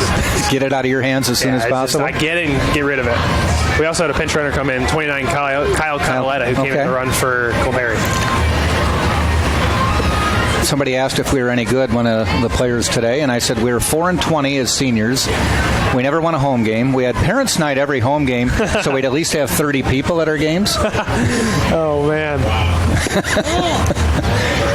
And I said my biggest claim to fame is there was a player in our conference at the time who went on to be Northwestern's all-time leading scorer, scored about 2,000 points in his career. He was averaging 24 a game when we played him, and I held him to 32. Did you? I did. You held him, right? Had a baby. I helped him win the conference scoring title. I held him to 32. But then I said I was averaging 4 points a game. I scored 8. I doubled my output, and he did not. So who had the better game? Me. Pretty much no one's stopping you at that point. You just played up to your competition. Yeah, we never did that. We lost the first game of the year 100-33. 100-33? 100-33. They were ranked second in the state. I don't know why our coach scheduled it. It's a chemistry build. Team and chemistry Pat, just to give you an idea how good we were, I was the tall guard. You're the tall guard. I was the tall guard on our team. They put you up for the tip? We were 6'5", 6'2", 6'1", 5'9", 5'8". So you guys had a good chance. When we played the second game of the season, we played a team called Hersey High School out of Arlington Heights, Illinois. They were 7 feet, 6'9", 6'8", 6'5", 6'3". You had no chance. We only lost that one 80-47. Oh, you guys kept it close. Yeah, we improved leaps and bounds. They only doubled your score and didn't triple it. I know. You got to take the small victories. And Gaffney gets a walk. I was dribbling the ball one game. It was at a holiday tournament. Coming down the sideline, broke the press. The cheerleaders were shouting at me, and I thought, this is really neat. The cheerleaders are so into the game. They're so into me. And then finally, I listened to them, and they're like, Coach wants you to call a timeout. I'm like, oh. I look back, and he was like standing there signaling timeout. So you don't really like me. Pinch running for the Spartans. We got a pinch runner coming in. 21 Garrett back. So for Gaffney. Clearing the benches a little bit, and Kent Bottenfield coming out to talk to his pitcher. Darren Miller is still batting. So yes, my high school career was illustrious. We, like I said, 4-20. I stopped playing in Y-ball. My sophomore year, I played sophomore ball. We had a sophomore team then. We were 1-22, and we stopped a 21-game losing streak by winning the second game of a tournament at the end of the year. It wasn't a state tournament, just a sophomore tournament, and then we lost after that to end the season. So we were 0-21. Dude. Beat a team and then lost to end the year. I played 1 year at Y-ball, and I couldn't do it, man. I scored I think I maybe had 6 points all year. I just got too excited. I just wanted to run, and I'd run. I wouldn't know how to slow down. Or I'd lose the dribble, or I'd go to put a layup, and it would hit the backboard and go back to half court. I was like, dude, this isn't for me, man. Baseball's more my thing. Pat's like, I just lost a lot of respect for your basketball announcing. Do you even know much about the game? You got to broadcast my games next year. He's going to tell everybody, too. First pitch to Miller, hits it out into right field. If it stays, that's in trouble. Off the wall. That's going to score at least one. Here comes the second run across. And Miller slides into second, ball gets away. Runner from third is going to score, and 3-run score on Darren Miller's double. So it's going to be a double with an E9 that's going to score that run from second. I'm also saying that kind of loud, so hopefully they hear. That's how I do it. I say it loud.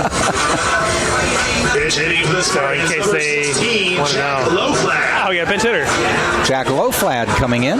This is my group. This is the guy I throw to. Okay. I throw to him. I throw to Garrett back, and I throw to Burkhart. So we'll see if he learned anything today. I'd like to think about that 8 hours ago. It's me. Yeah. Feels like it was yesterday when I threw to him. So the Spartans now lead 10-1 on 9 hits.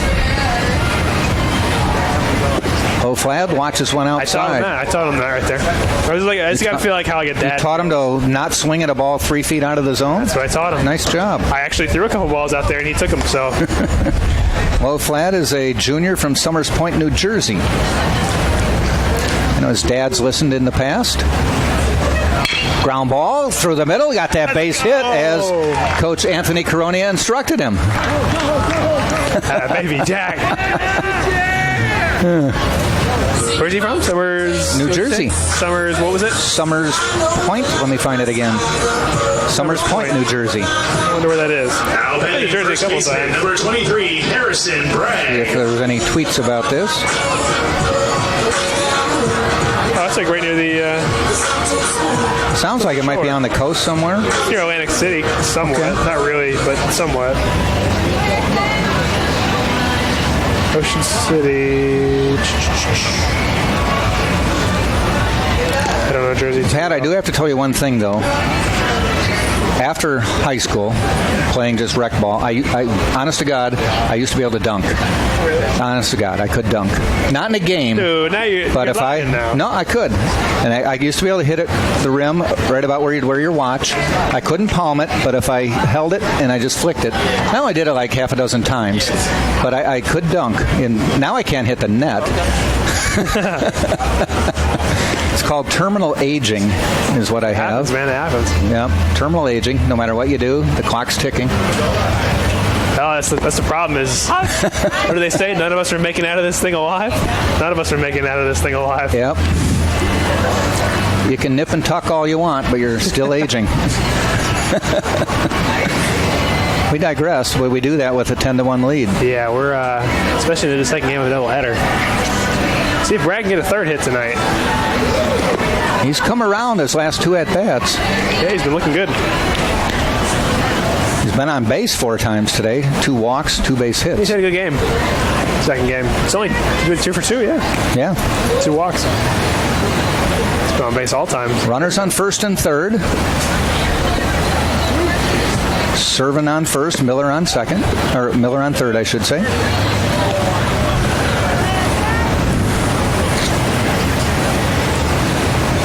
Tell you what, after Pat heard all these stories, I think he's inspired to get into the gym and be better than me. Problem is, I go out to the like outside the rec center. I go out and shoot out there, and it's bad. And like I get real self-conscious. Like I'll be careful when people are walking by. So I'm like, dude, I'm gonna airball it. And I'm gonna like hit all these new people that are like touring the facility. They're gonna be like, I'm never coming here.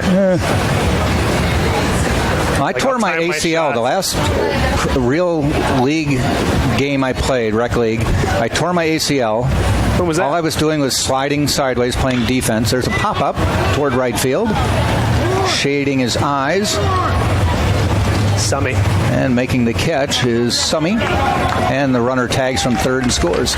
And never touched anybody. It's just sliding sideways. All of a sudden, heard the pop, fell down. Ooh. Guy was guarding, apologized. Like he didn't do anything. Everybody on my team said the reason I tore my knee was I was playing defense and my body did not know what that was all about. So is that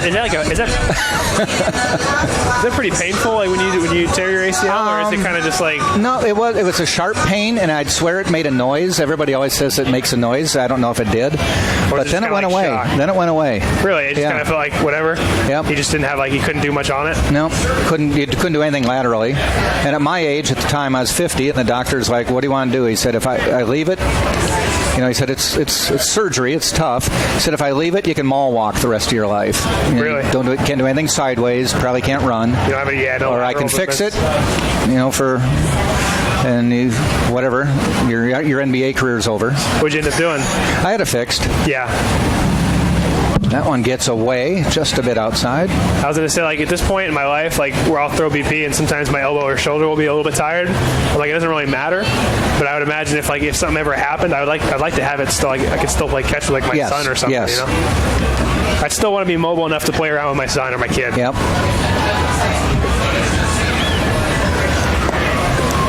I'll go out and shoot in the driveway with friends and neighbors and stuff, and I wanted to be able to do that.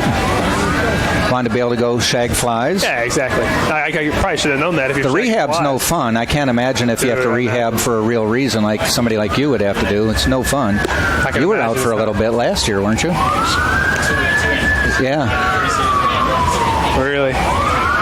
What happened? I broke my stick front season. You had a broken bone in your foot, right? Yeah, and then a knee problem. That's not fun, man. Problem was he did it at a critical time.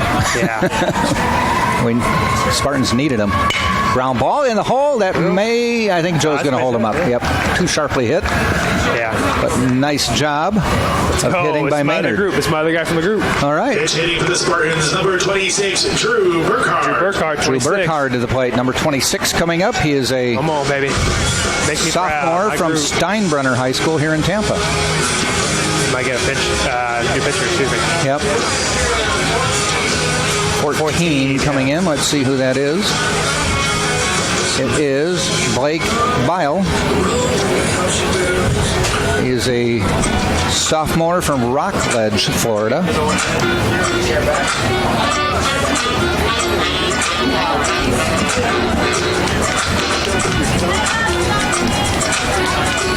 Now pitching for Palm Beach Atlantic, number 14, Blake Bile. 4-run, 5 of the 8th. It's good for the Spartans. It gives them a little bit of breathing room. Tell you what, for the first half of this game, it was a pitcher's duel. It was. Even the first game of the doubleheader was a pitcher's duel, but since it's changed.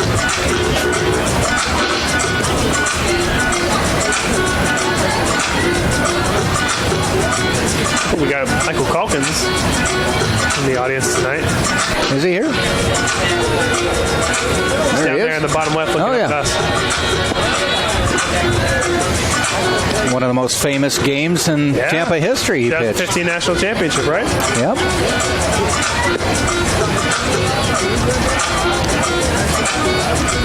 complete game, wasn't it? Yes. Wire to wire. And the NCAA calls that game, right? They don't. Yes. They don't have you doing that. Yep, they have the rights to those. Lobbied with Tom Colby to contact the NCAA, saying I know a really good announcer. I was going to say, I would tell him I have the right to. And he called it in, and that guy got the job. I have the right to get in there. Yeah. I have the right to go and do the games. I've been doing them, and we're good luck charms.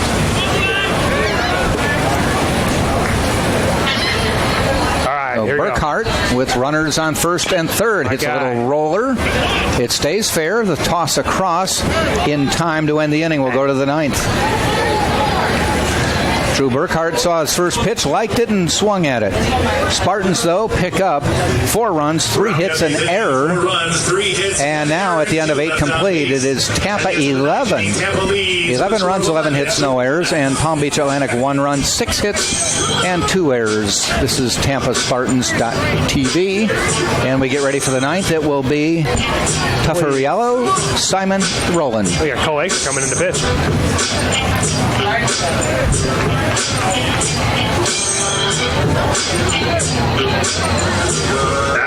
Your pizza loaded with cheese, then have we got a crust for you. Pizza Hut's Ultimate Cheesy Crust Pizza. 16 cheesy pockets overflowing with a 5-cheese blend of melted cheeses. Only from Pizza Hut and only for a limited time. No one out-pizzas the Hut.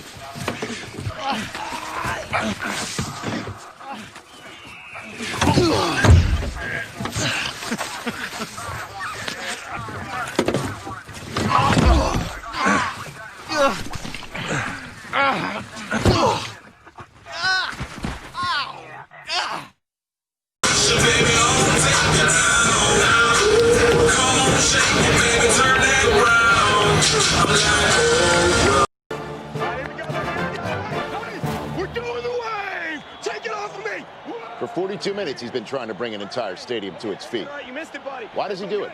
For glory? Notoriety? We don't know. Frankly, we don't need to know. But much like this hero, Courtyard is all about the game. 1, 2, 3. Whoa, there's my guy. Yes. Go. Snacks? Yeah, man. Eat it up, and we're going to burn it off doing the wave.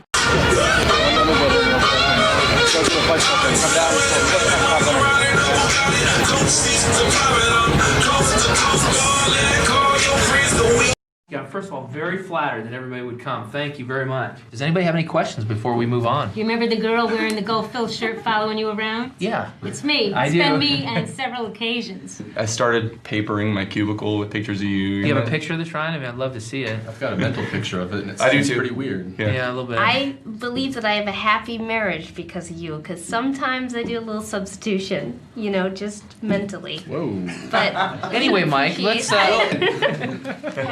Here at back, shortstop is still Brandon Galley. Out in center field is still Richie Rivera. Out in right, Drew Burkhart, and then in the left, Kyle Cataletta. And Cole Aker on the mound. A couple of the survivors from the Relay for Life coming over here. Yeah, except not my daughter, though. No, she's like, nope. Still nicer in the air conditioning. They were having a survivor dinner as well, so she may be partaking. When I went over there between games, they said it was going to be soon. So it probably, it started up maybe an hour ago. There might be a band playing or something, a polka band. I looked at yours and I was like, 6 o'clock. All right, perfect. Just started. 6:09. Dang it.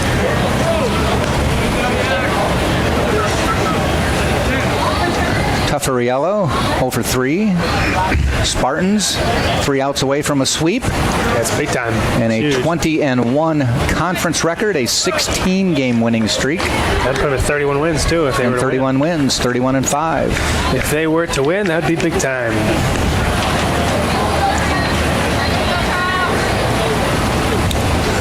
Palm Beach Atlantic's best chance.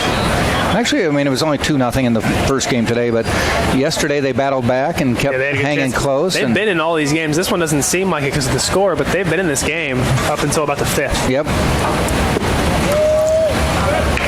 Up into the bottom of the 5th, I should say. The problem is the Spartans are really good. Yeah, the problem is you give them a little inch and they take a mile. Yeah. For no matter who comes in here to play, Tampa is really good. Exactly. Popped up, heading out towards shortstop. Richie couldn't even see it. Makes the catch. Kind of see him put his hands up. It's that kind of that time of the day with the sun. Is that Richie Rivera? Out in center. Oh, okay. He couldn't see it. He's telling right now. He's like, I couldn't see it. Well, if you look at the poles throwing shadows, they are directly behind home plate. Exactly. So anything hit the center is right up into the sun. It's very tough.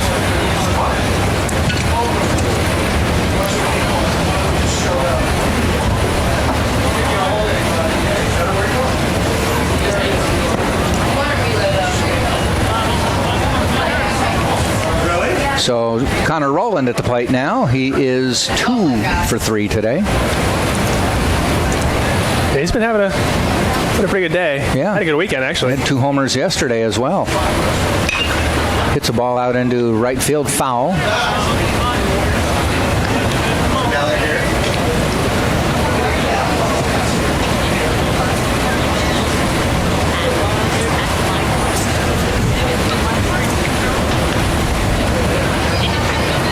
Ball low. Tell you what, the fans have hung in here, and I think this is the first real weekend where that cover has probably made a big difference. Yeah, for sure. And it's going to the next couple. Well, I guess there's only really 4 Southern, but if they were to host for whatever reason, then I think it'd be big time there as well. Because you could fry an egg on those aluminum seats without this cover. To say the least. 3 balls, 1 strike. Akers pitch. And it's a walk. Cole Aker with the walk. Now batting second baseman, number 4, Eddie Vicinenza. Vicinenza to the plate now. He's got a 2 for 3 day going. Yes, he does.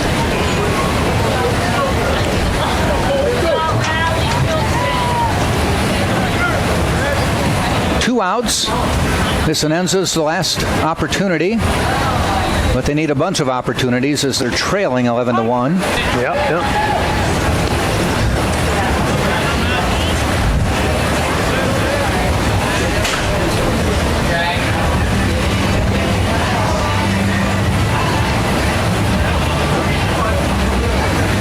Ball outside. 1-1. Spartans next weekend up in Evansville, Indiana.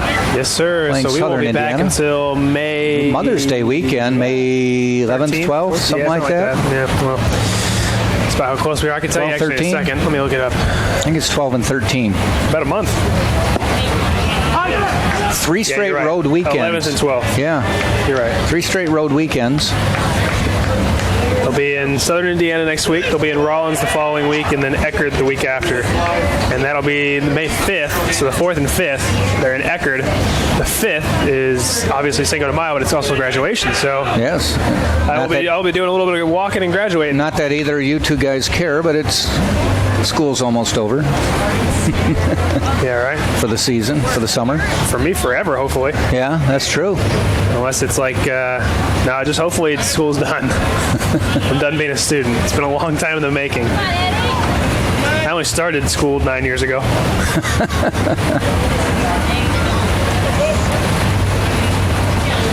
1 ball, 2 strikes. Outside, 2-2.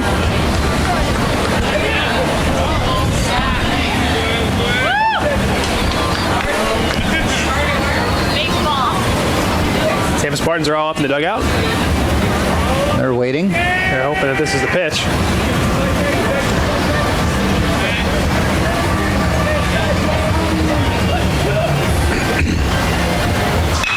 And it won't be a base hit. Oh, we're going to see at least one more. Puts runners on first and second with 2 out. And it will bring Hauk to the plate.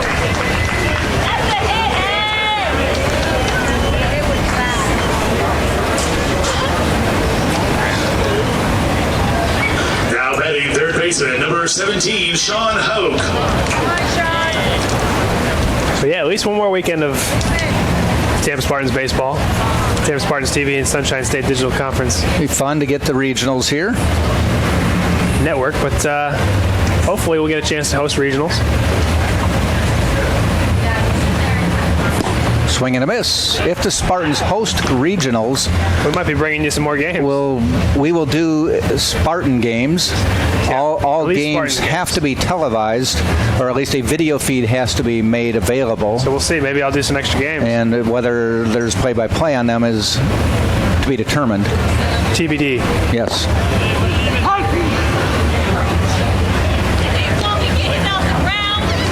You think this is a long day? Whew. I think we did 4 games on one day. I don't know if I can handle it. And we had a rain delay. Oh, stop it. So you were at the field probably the first game was like 10 a.m. Yes. You probably didn't get back until 10 a.m. The last game probably ended at 10 p.m. Yes. You were like the relay for life, man. You just kept going. We just were going. Just didn't raise any money. No tag teams. Just missing on that pitch. Heard some groans from the fans down there. So they're like, why are you delaying the obvious? I'm racking my brain. I can't figure it out. Even some of the Tampa Spartans were looking for that one to be at. So 1 ball, 2 strikes, 2 outs. Runners on first and second. Houck waits. Swing and a miss. The weekend is over. Sweep. So the Tampa Spartans sweep the Palm Beach Atlantic Sailfish, winning the 3rd game of the series 11-1. Spartans won last night 10-8, won this afternoon 2-0, and win the nightcap here 11-1. For Tampa, 11 runs, 11 hits, no errors. For Palm Beach Atlantic, 1 run, 7 hits, and 2 errors. For the Spartans, the winning pitcher is Kevin Pimentel, and or Clay Helvey, I should say. Pimentel was the earlier game. Helvey goes 8 innings, 6 hits, 1 run. It was earned, walked 2, struck out 6. Aker comes in and pitches an inning and gives up a hit, but no runs, so the Spartans win it. They improve their record to 31-5 and 20-1 in the Sunshine State Conference. Pretty good. And Palm Beach Atlantic falls to 20-19. That's pretty good. And 9-12 in Sunshine State Conference play. Next up, Tampa goes to Southern Indiana, Evansville, Indiana, to play. Our next home game will not be until the weekend of the 12th and 13th against Florida Southern right here in what should be a pivotal final weekend. Should be big time. All right, for Anthony Coronia, this is Jack Ike saying thanks for joining us. You've been watching this game on TampaSpartans.tv.